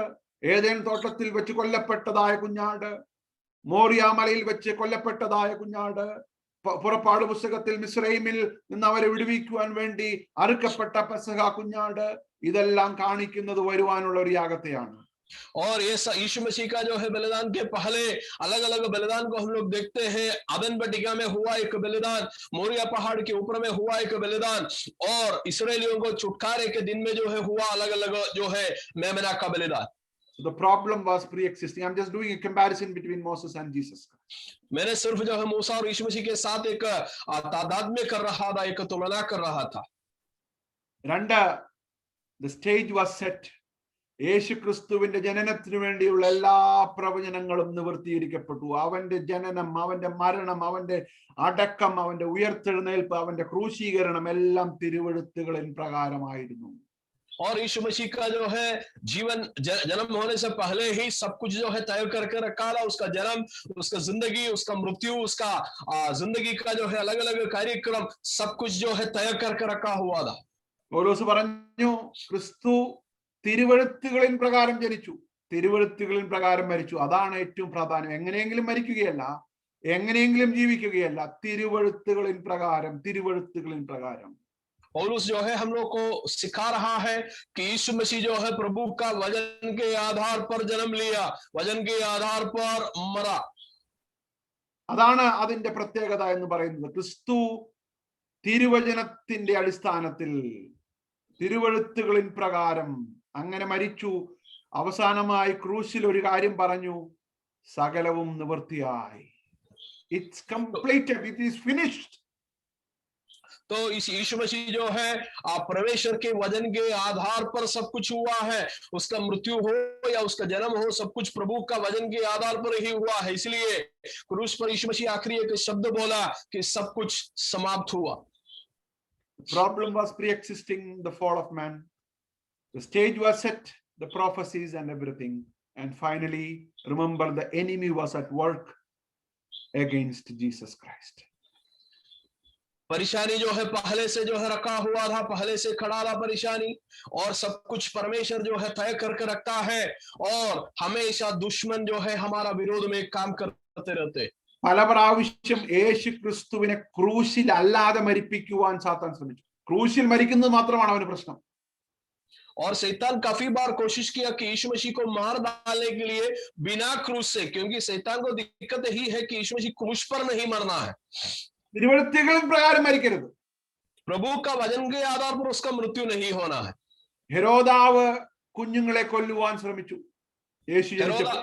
हेरोदा राजा जो है आज्ञा दिया कि बच्चे को मार डालने के लिए. മോശയുടെ കാലത്ത് ഫറവോൻ കൽപ്പന കൊടുത്തതുപോലെ യേശുവിന്റെ കാലത്ത് ഹെരോദാവും കൽപ്പന കൊടുക്കുകയാണ്, എല്ലാ കുഞ്ഞുങ്ങളെയും കൊല്ലണം. मूसा के समय में फरो जैसे आज्ञा दिया, वैसे हेरोदा राजा भी आज्ञा दे रहा है, सबको मार डालना है. എന്നാൽ അതിനെയെല്ലാം അതിജീവിച്ചുകൊണ്ട് യേശു ക്രിസ്തു ക്രൂശിൽ ജയോത്സവം കൊണ്ടാടി. हालेलुया. लेकिन सारा समस्या को दूर करते हुए यीशु मसीह क्रूस के ऊपर में जयवंत हुआ है. കൊലോസ്യ ലേഖനത്തിൽ പൗലോസ് പറയുകയാണ്, സകല നമുക്കെതിരായിട്ടുള്ള എല്ലാ കയ്യെഴുത്തുകളെയും മായ്ച്ച് സാത്താനെ ആയുധവർഗം വെപ്പിച്ച് ക്രൂശിൽ അവൻ ജയോത്സവം കൊണ്ടാടി. और गलोसे का पत्र में पौलुस बोलते हैं कि हमारा विरोध में जो लेखा था उसको जो है मिटाकर, वो जो है शैतान का हथियारों को हराकर जो क्रूस के ऊपर में हमारे लिए जयवंत हो गया. हालेलुया. എന്തുകൊണ്ട് യേശു ക്രിസ്തു പിതാവിന്റെ ഹിതത്തിനായി സമർപ്പിച്ചു? क्यों यीशु मसीह पिता का इच्छा के लिए समर्पित हुआ? താൻ പ്രാർത്ഥിച്ചു, കർത്താവേ പിതാവേ കഴിയുമെങ്കിൽ ഈ പാനപാത്രമെങ്കിൽ നീങ്ങിപ്പോകണമേ, പക്ഷേ എങ്കിലും എന്റെ ഹിതമല്ല നിന്റെ ഹിതം, നിന്റെ ഹിതം, നിന്റെ ഹിതം. तो यीशु मसीह प्रार्थना किया कि पिता अगर हो सकता है कटोरा निकल जाए, लेकिन मेरा इच्छा नहीं मगर आपका इच्छा, आपका इच्छा, आपका इच्छा. നമ്മുടെ ജീവിതത്തിലേക്ക് നമുക്കൊന്ന് പരിശോധിക്കാം. ഒരു പ്രീ എക്സിസ്റ്റിംഗ് പ്രോബ്ലത്തിന് വേണ്ടിയാണ് നമ്മളെ ദൈവം ഈ ലോകത്തിലേക്ക് വിട്ടത്. हमारा जिंदगी സ്റ്റേജ് हमारा जिंदगी को हम लोग थोड़ा सा जो है परख लेंगे. आपको इस दुनिया में भेजने का कारण आप अभी सामना करने वाला या जो है होकर गुजरने वाला कुछ समस्या का समाधान के लिए आपको भेजा गया. നമ്മളാരും ദൈവത്തിന് പറ്റിയ മിസ്റ്റേക്കുകളല്ല, ദൈവത്തിന് പറ്റിയ തെറ്റൊന്നുമല്ല, കയ്യബദ്ധങ്ങളല്ല എന്ന് നമ്മൾ ഇന്ന് രാത്രികാലം മനസ്സിലാക്കണം.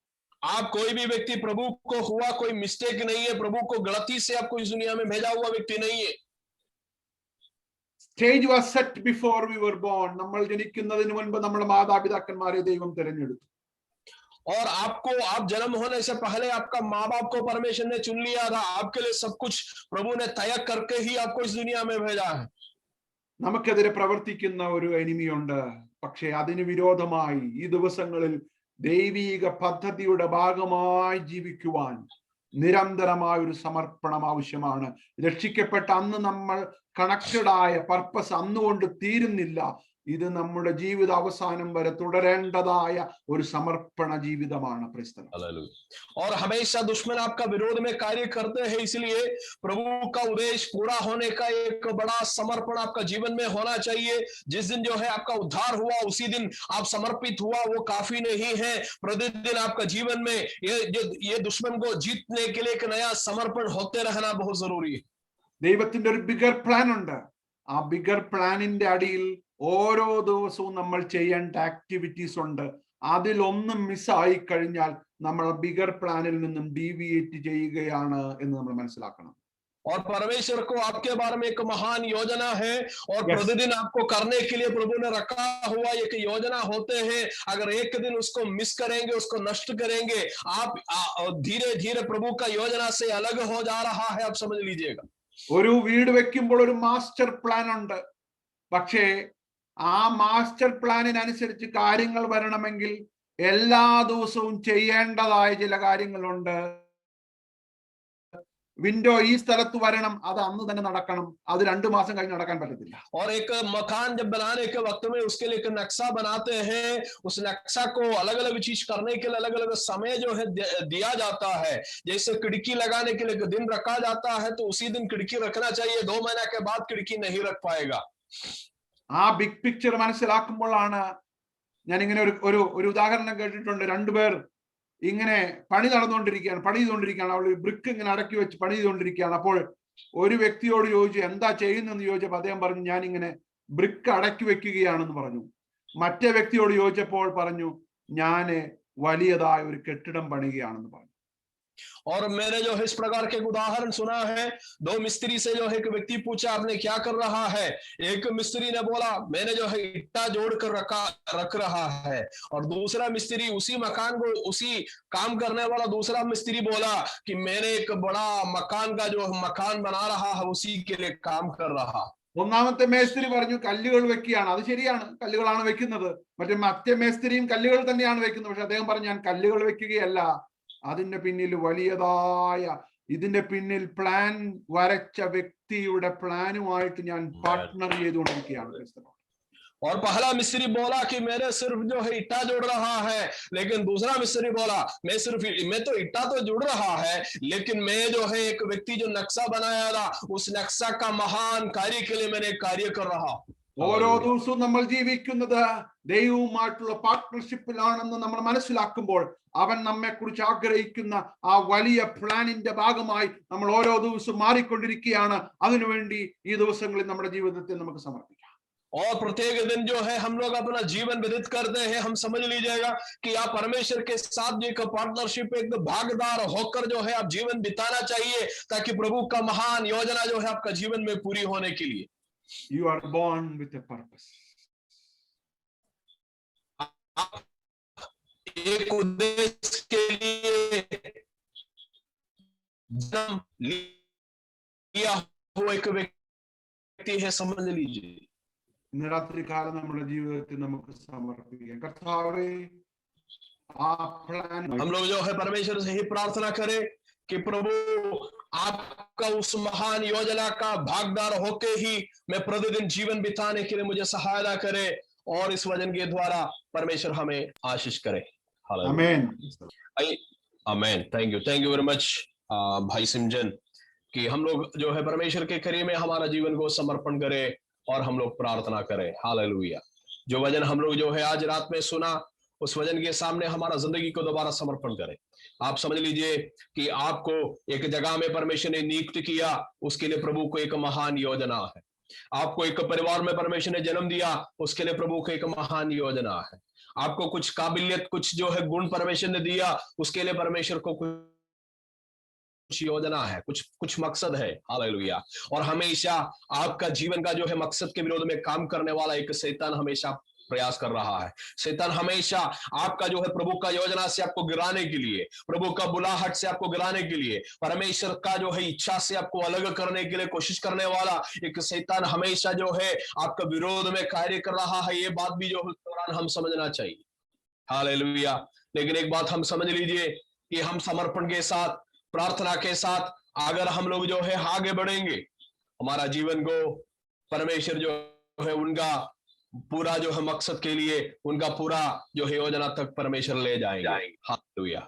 आज शाम में हम लोग जो है हम लोग प्रार्थना करें और परमेश्वर का अनुग्रह और आशीष हमारा जीवन में होने के लिए, और परमेश्वर का इच्छा हमारा जीवन में पूरी होने के लिए, और परमेश्वर का मकसद हमारा जीवन में पूरी होने के लिए प्रार्थना करें। प्रभु जी, हम मिलकर आपके चरणों में आते हैं। आज शाम के वक्त के लिए हम आपको धन्यवाद करते हैं। प्रभु भाई सिमजन को आपने इस्तेमाल किया, इसके लिए धन्यवाद। प्रभु अभी हम लोग कुछ गाना गा के आपको आराधना करना चाहते हैं, और भाई जोबिन भी हमारा बीच में है, प्रभु आपने उनको भी इस्तेमाल करे। हालेलुया। उस गाने के द्वारा भी प्रभु आपने हम लोग से बातचीत करे परमेश्वर, और जैसे हम लोग सुना कि परमेश्वर वैसे आपने एक मकसद, एक उद्देश्य के साथ हमें इस दुनिया में भेजा है, और हमारा जीवन का प्रतिदिन में हम उस उद्देश्य में चलने के लिए हमें सहायता करे। प्रभु जी, उद्देश्य से हम बिल्कुल हटना नहीं है परमेश्वर, उद्देश्य में पूरा चलने के लिए हमें सहायता। सारे आदर महिमा इज्जत हम आपको देते हैं, यीशु मसीह के नाम में मांगता हूं, सुनो और ग्रहण करें। आमीन, आमीन, आमीन। आप लोग कोई भी व्यक्ति मत कीजिएगा। हम लोग बहुत खूबसूरत गाना को हमारा सामने जो है प्रस्तुत करने के लिए भाई जोबिन हमारा बीच में है, क्योंकि सिमजन भाई को कुछ पहले निकलना था या कुछ और एक मीटिंग में उसको जुड़ना है, इसीलिए जो है हम लोग मैसेज को पहले किया। लेकिन आज हमारा बीच में ब्रदर जोबिन है, और जोबिन हम लोगों से जो है गाने के द्वारा हमें मदद करेंगे। Over to Jobin.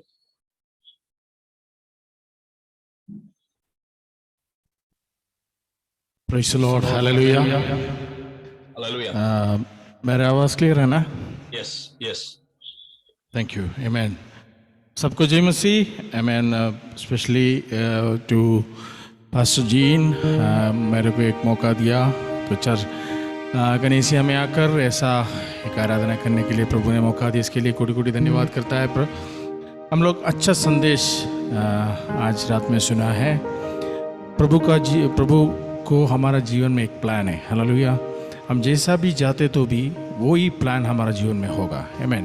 When God has kept a plan for us, He has made a plan for us, and that plan will only work out, hallelujah, amen, hallelujah. कितना लोग विश्वास करता है मेरा जीवन में परमेश्वर ने एक प्लान रखा है, हालेलुया। परमेश्वर ने एक अच्छा प्लान रखा है। इसलिए वचन में ऐसा एक घटना बोलता है कि यूसुफ के बारे में। मैम यूसुफ अभी यूसुफ जन्म होने के समय उसका परिवार का सिचुएशन ऐसा नहीं था, और उसका जीवन का समय में भी उसका सिचुएशन बहुत अलग था, आमीन, हालेलुया। हम लोग को मालूम है क्या क्या यूसुफ का जीवन में हुआ है। He was put it in the well, amen, hallelujah. और amen, hallelujah. He was taken by robbers. उसका भाई लोगों भी उसको छोड़ दिया, पर परमेश्वर का एक प्लान था। क्या है? आमीन, फरौन का कमरे में रहने के लिए, फरौन का राजस्थान में रहने के लिए, हालेलुया। वही प्लान आमीन उसके जीवन में हो जाएगा, हालेलुया। तो हमारा जीवन में भी परमेश्वर एक प्लान रखा है, because he is a wonderful God. परमेश्वर एक बहुत अच्छा परमेश्वर है, हालेलुया। उसका जैसा कोई नहीं है, हालेलुया। परमेश्वर की जैसा कोई नहीं है, हालेलुया। आदि और अंत वही है, हालेलुया। विश्वास के साथ थोड़ा गाने गाकर हम लोग परमेश्वर को धन्यवाद करेगा।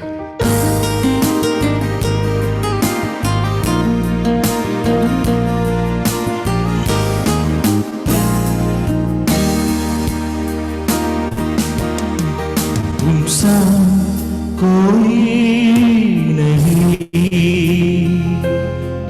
तुमसा कहीं नहीं, अब है पूरा यकीन, तुमसा कोई नहीं। एक साथ गाइए, तुमसा कोई नहीं, तुमसा कहीं नहीं, अब है पूरा यकीन, तुमसा कहीं नहीं। यीशु मसीह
कोई नहीं।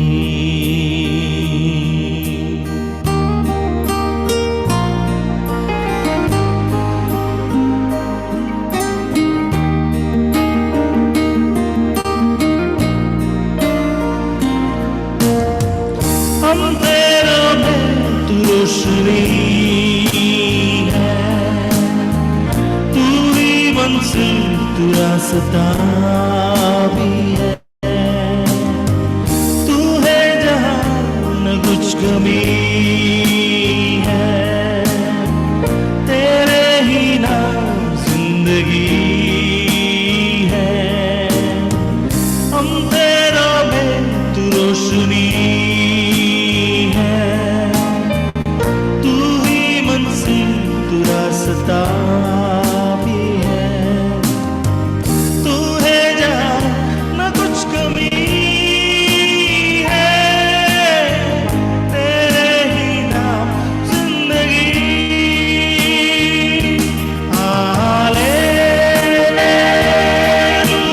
Hallelujah, hallelujah,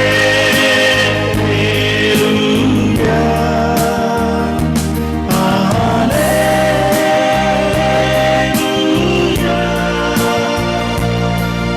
hallelujah.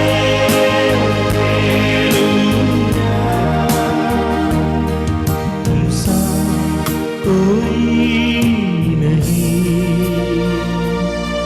तुमसा कहीं नहीं, अब है पूरा यकीन, तुमसा कोई नहीं, तुमसा कोई नहीं, तुमसा कहीं नहीं,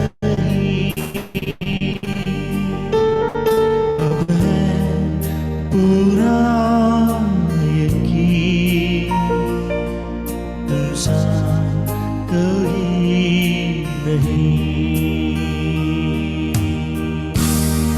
हालेलुया, आमेन। प्रभु को जैसा कोई नहीं है। हालेलुया, आमेन। परमेश्वर, आमेन, हालेलुया, कैसा हमने प्यार करता है, ऐसा कोई नहीं हमको प्यार करता है। Amen, hallelujah. There is no one who is loving us like God. परमेश्वर ने हमको बहुत प्यार करता है। हालेलुया, बिकॉज वचन में बोलता है कि उसका एकलौते पुत्र को देखकर हम लोगों को प्यार किया है। Amen, hallelujah. God has given us only begotten son and loved us. मैं बहुत बार ऐसा सोचता है कि हमने बोला, बहुत बार बोलता है दुनिया में बहुत प्रेम है, माँ मेरे को प्यार करता है, बाप मेरे को, पापा मेरे को प्यार करता है, मेरे भाई बहनों मेरे को प्यार करता है, उसका ऊपर कोई भी प्यार नहीं है। पर जरा सोचिए, आप लोग ये दुनिया में जीवित होने के समय ये सब लोग हमको प्यार करता है। और सोचिए हम लोग ये दुनिया से दुनिया में मर गया और हम दुनिया में मर जाने के बाद हमारा बॉडी कब्रिस्तान में लेके जाता है। जरा सोचिए, हमारे को वो बॉडी कब्रिस्तान में लेके जाता है। उस समय पर हालेलुया हमारे पास कोई लोग है, हमारा भाई है, हमारा पापा है, मम्मा है, सब लोग है, सब लोग रोता है। सब लोग को बहुत दुख है दिल में। हालेलुया। पर सोचिए, कब्रिस्तान में जाने के समय हमारा बॉडी वो कब्रिस्तान में कब्र होने के समय होने के बाद कोई भी हमारा प्यार करने वाला कोई भी हम वो समय में बोलेगा मैं उसके साथ जाएगा कब्रिस्तान में, मैं भी जाएगा, कोई भी नहीं बोलेगा।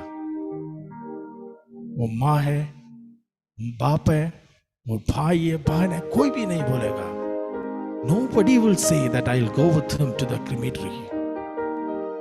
पर हालेलुया हमारे साथ वो हम मृत्यु होते तो भी हमारे साथ रहने वाला एक परमेश्वर है। हालेलुया, वो हमको कैसा भी नहीं छोड़ेगा। हमारे प्राण को लेके अब्राहम पिता के पेड़ पर लेके जाने वाला एक परमेश्वर है हमारा परमेश्वर। हालेलुया। इसलिए हमको इतना प्यार करने वाला कोई भी नहीं है। Amen, hallelujah. तो हम लोग आराधना करने के समय यही सोचने का है, हम लोग आराधना करने वाला एक परमेश्वर एक छोटा परमेश्वर नहीं है।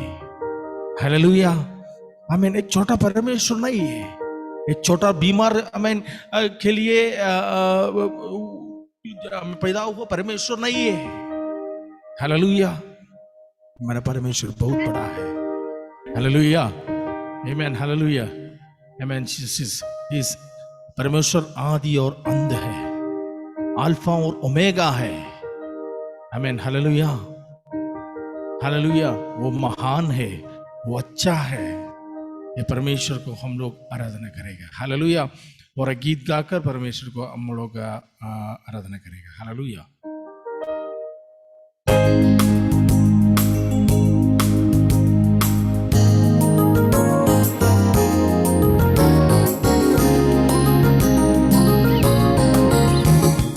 आदि और अंत तू ही है, अल्फा और ओमेगा तू ही है। आदि और अंत तू ही है, अल्फा और ओमेगा तू ही है। दूधों की स्तुति तू ही है, बुद्धि और सब ज्ञान तू ही है। दूधों की स्तुति तू ही है, बुद्धि और सब ज्ञान तू ही है। यीशु तू महान है, यीशु तू अच्छा है, यीशु तू जिंदा है, यीशु तू धन्य है। दूध की स्तुति तू ही है, बुद्धि और सब ज्ञान तू ही है। राजाओं का राजा तू ही है, प्रभुओं का प्रभु तू ही है। ये सताएगा। यीशु तू महान है, यीशु तू अच्छा है, यीशु तू जिंदा है, यीशु तू धन्य है। दूध की स्तुति तू ही है, बुद्धि और सब ज्ञान तू ही है। राजाओं का राजा तू ही है, प्रभुओं का प्रभु तू ही है।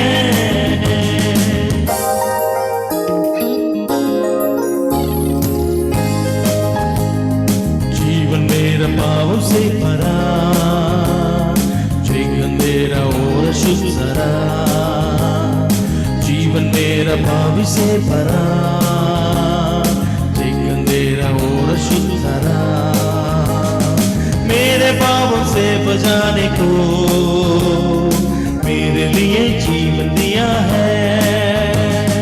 मेरे पापों से बचाने को मेरे लिए जीवन दिया है। यीशु तू महान है, यीशु तू अच्छा है, यीशु तू धन्य है, यीशु तू जिंदा है। दूधों की स्तुति तू ही है, तू ही है। राजाओं का राजा तू ही है, प्रभुओं का प्रभु तू ही है। एक साथ गाइए। यीशु तू महान है, यीशु तू अच्छा है, यीशु तू जिंदा है, यीशु तू धन्य है। दूध की स्तुति तू ही है, बुद्धि और सब ज्ञान तू ही है। राजाओं का राजा तू ही है, प्रभुओं का प्रभु तू ही है।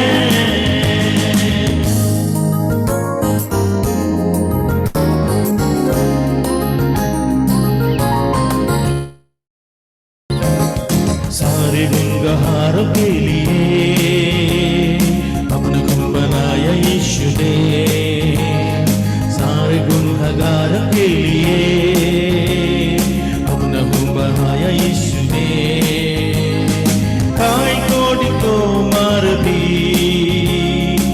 सलीब पर उसने अपनी जान, कोड़कों के मर भी सलीब पर उसने अपनी जान। एक साथ, यीशु तू महान है, यीशु तू अच्छा है, यीशु तू महान है, यीशु तू अच्छा है, यीशु तू जिंदा है, यीशु तू धन्य है, तू की स्तुति तू ही है, बुद्धि और सरकार तू ही है, राजाओं का राजा तू ही है, हमें प्रभुओं का प्रभु तू ही है। एक साथ, हालेलुया। यीशु तू महान है, यीशु तू अच्छा है, यीशु तू जिंदा है, यीशु तू धन्य है, तू की स्तुति तू ही है, बुद्धि और सच्चाई तू ही है, राजाओं का राजा तू ही है, प्रभुओं का प्रभु तू ही है, आदि और अंत तू ही है, अल्फा और ओमेगा तू ही है, आदि और अंत तू ही है। विश्वास से, अल्फा और ओमेगा तू ही है, आमीन। तू की स्तुति तू ही है, बुद्धि और सत्ता तू ही है, तू की स्तुति तू ही है, बुद्धि और सत्ता तू ही है।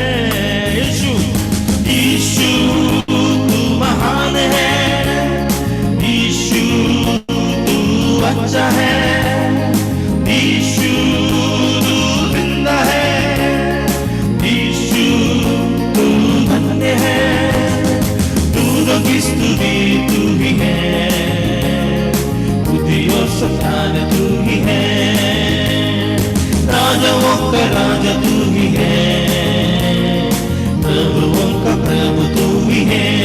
एक बार भी, यीशु तू महान है, यीशु तू अच्छा है, यीशु तू जिंदा है, यीशु तू धन्य है, तू की स्तुति तू ही है, बुद्धि और सत्तान तू ही है, राजाओं का राजा तू ही है, प्रभुओं का प्रभु तू ही है, राजाओं का राजा तू ही है, प्रभुओं का प्रभु तू ही है, राजाओं का राजा तू ही है, प्रभुओं का प्रभु तू ही है। Hallelujah, hallelujah. राजाओं का राजा कौन है? हमारा परमेश्वर है। हालेलुया। कितना लोग विश्वास है मेरा परमेश्वर राजाओं का राजा है, मेरा जीवन में वो अच्छा है। हालेलुया। यीशु अभी भी जिंदा है। Hallelujah. That is the speciality of God, he is still living God. आमीन। हालेलुया। परमेश्वर जिंदा है। आमीन। हालेलुया। आमीन। हालेलुया। हम लोग सोचिए ये दुनिया का बहुत कब्रिस्तान अभी भी बंद है। हालेलुया। पर एक ही कब्रिस्तान ओपन है। हालेलुया। वो खुला है, वो मेरा परमेश्वर का है। वो एक बात बोलता है हमको, हालेलुया, मैं मरा था पर अभी भी जिंदा है। हालेलुया। हमारा परमेश्वर जिंदा परमेश्वर है। हालेलुया। हम जो बोलता है कि वो बोलते तो वो सुनेगा, हमारा प्रार्थना को वो उत्तर देगा। हालेलुया।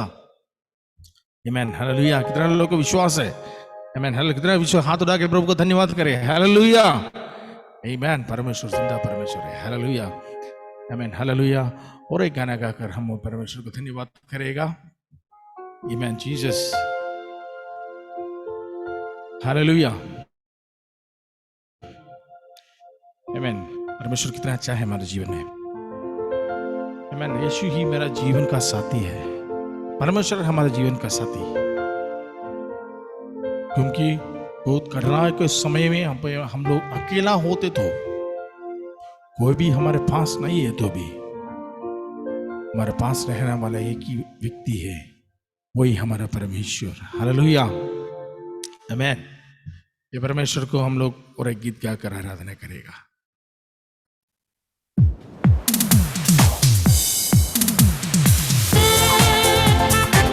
सब लोग ताली बजाते हैं।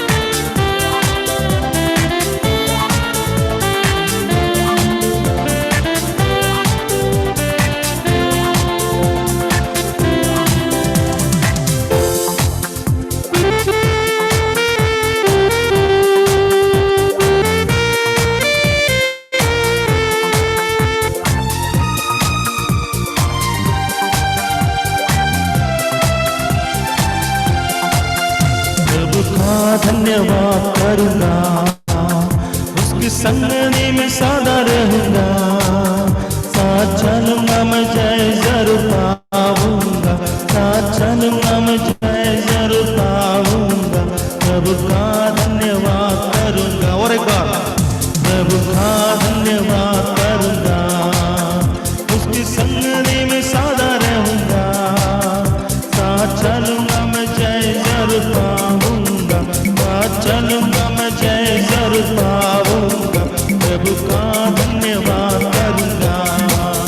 ना देगी मुझे दुनिया कभी भी कोई सूत और शाम दिया राम, ना देगी मुझे दुनिया कभी भी कोई सूत और शाम दिया राम। मेरे यीशु का साथ संगति में सदा मिलती खुशी मुझको, मेरा यीशु के साथ संगति में सदा मिलती खुशी मुझको। प्रभु का धन्यवाद करूंगा, उसकी संगति में सदा रहूंगा, साथ चलूंगा मैं जय जरूर पाऊंगा, साथ चलूंगा मैं जय जरूर पाऊंगा। प्रभु का धन्यवाद करूंगा। मेरी जिंदगी की हर परेशानी में खुल जाता है आशा का द्वार, मेरी जिंदगी की हर परेशानी में खुल जाता है आशा का द्वार। कभी ना डरूंगा, कभी ना हटूंगा, चाहे जिंदगी देना पड़े, कभी ना डरूंगा, कभी ना हटूंगा, चाहे जान भी देना पड़े। प्रभु का धन्यवाद करूंगा, एक साथ उसके संगति में सदा रहूंगा, साथ चलूंगा मैं जय जरूर पाऊंगा, साथ चलूंगा मैं जय जरूर पाऊंगा। प्रभु का धन्यवाद करूंगा। कितना अच्छा है वो, कितना धन्य है वो, यीशु ही मेरा जीवन का साथी। कितना अच्छा है वो, कितना धन्य है वो, यीशु ही मेरा जीवन का साथी।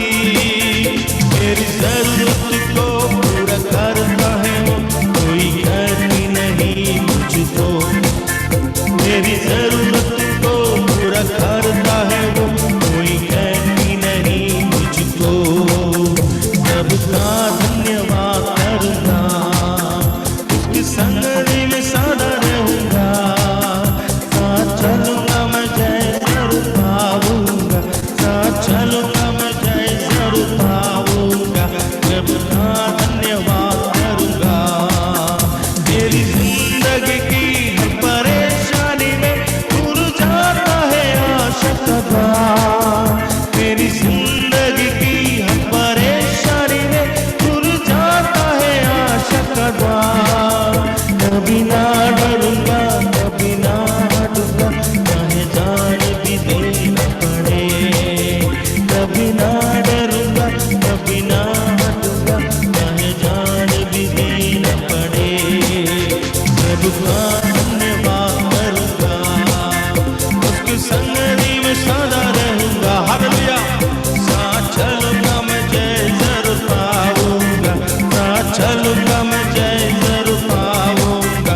प्रभु का धन्यवाद करूंगा। कितना अच्छा है, कितना अच्छा है वो, कितना धन्य है वो, यीशु ही मेरा जीवन का साथी। विश्वास से कितना अच्छा है वो, कितना धन्य है वो, यीशु ही मेरा जीवन का साथी। साथी, मेरा जरूरत को पूरा करता है वो, कोई कहती नहीं मुझको, मेरी जरूरत को पूरा करता है वो, कोई कहती नहीं मुझको। हालेलुया।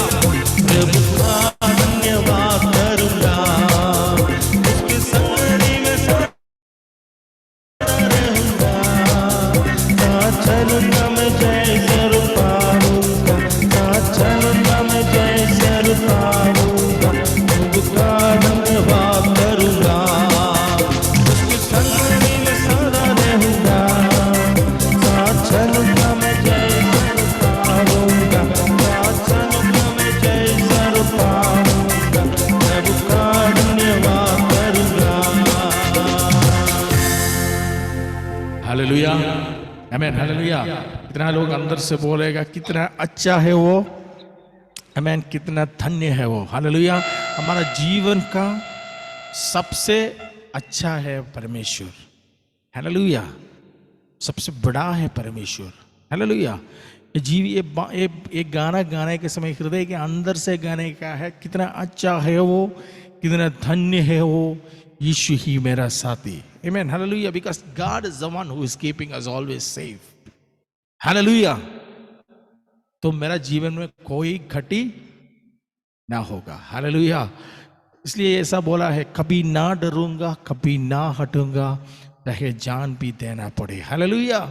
कोई भी घटना हमारा जीवन में आते तो हम लोग कभी ना डरूंगा। हालेलुया। कितना लोग को विश्वास है, कोई भी मेरा जीवन में आते तो मैं कभी ना डरूंगा। हालेलुया। आमीन। सब लोग थोड़ा समय के लिए आंखों बंद करेगा, ऐसा अच्छा वाला परमेश्वर को। हालेलुया। कितना हम लोग को प्यार करने वाला परमेश्वर को हृदय के अंदर से कितना लोग आराधना करेगा। हालेलुया। कितना लोग हृदय से बोलेगा, परमेश्वर तू ही मेरा साथी है, तू ही मेरा परम पिता है। हालेलुया। मेरा जीवन में कोई भी आपका ऊपर नहीं आएगा। इतना अच्छा वाला परमेश्वर है। सब लोग आंखों बंद कर गया। Hallelujah. Jesus, hallelujah. Thank you, Father. Thank you, Father. Hallelujah. Amen, Jesus.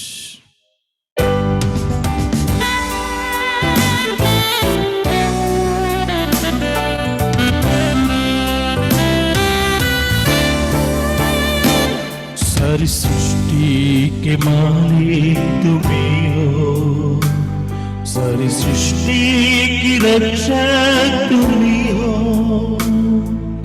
करते हैं तुझको सागर प्रणाम, गाती है तेरे ही गुणगान। सारी सृष्टि के मालिक तुम ही हो, सारी सृष्टि की रक्षक तुम ही हो, करते हैं तुझको सागर प्रणाम, गाती है तेरे गुणगान।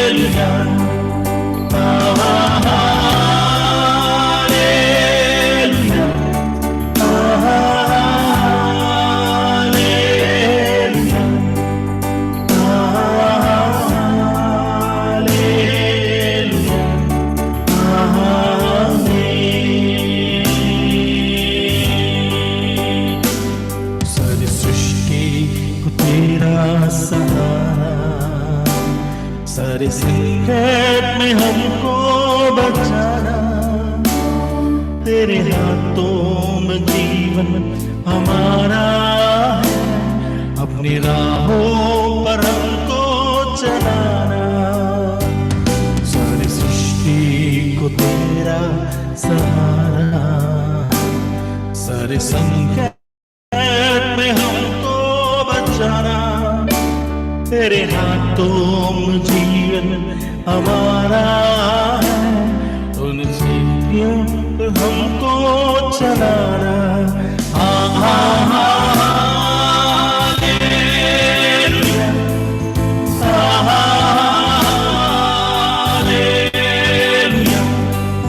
हालेलुया, हालेलुया,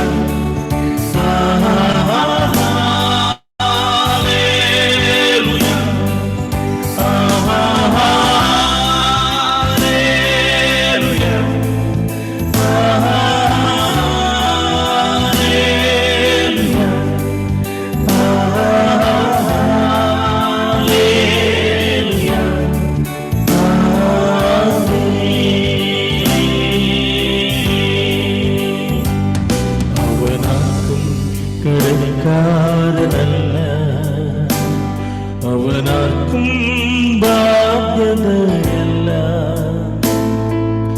അവനൊപ്പം പറയാൻ ആരുമേയില്ല, അവനെ പോലാരാധ്യമില്ല.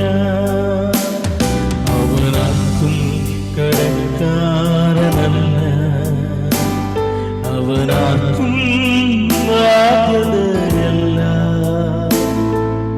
അവനൊപ്പം പറയാനാരുമേയില്ല, അവനെ പോലാരാധ്യൻ. ഹാത്തുടാക്കെ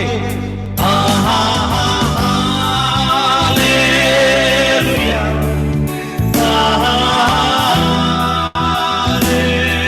ഹല്ലേലൂയ,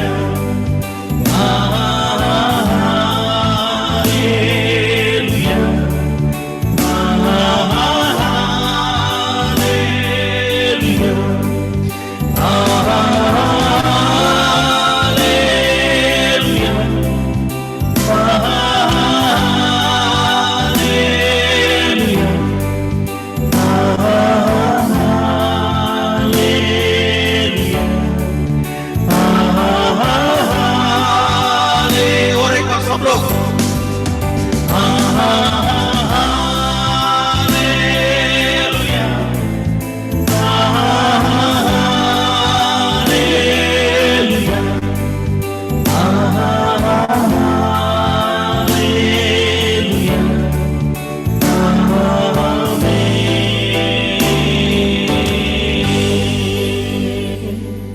हालेलुया। परमेश्वर हमारा सब कुछ है। हालेलुया। ये परमेश्वर हमारे का जीवन का एक प्लान रखा है। ये प्लान के जैसा हम लोग को वो लेके जाएगा। विश्वास के साथ, परमेश्वर को प्यार करने के साथ हम लोग हमारा जीवन हमें आगे बढ़ जाएगा। सबको जय मसीह। Thank you. Thank you Jobin. बहुत अच्छा जो है एक संगीत, बहुत अच्छा एक आराधना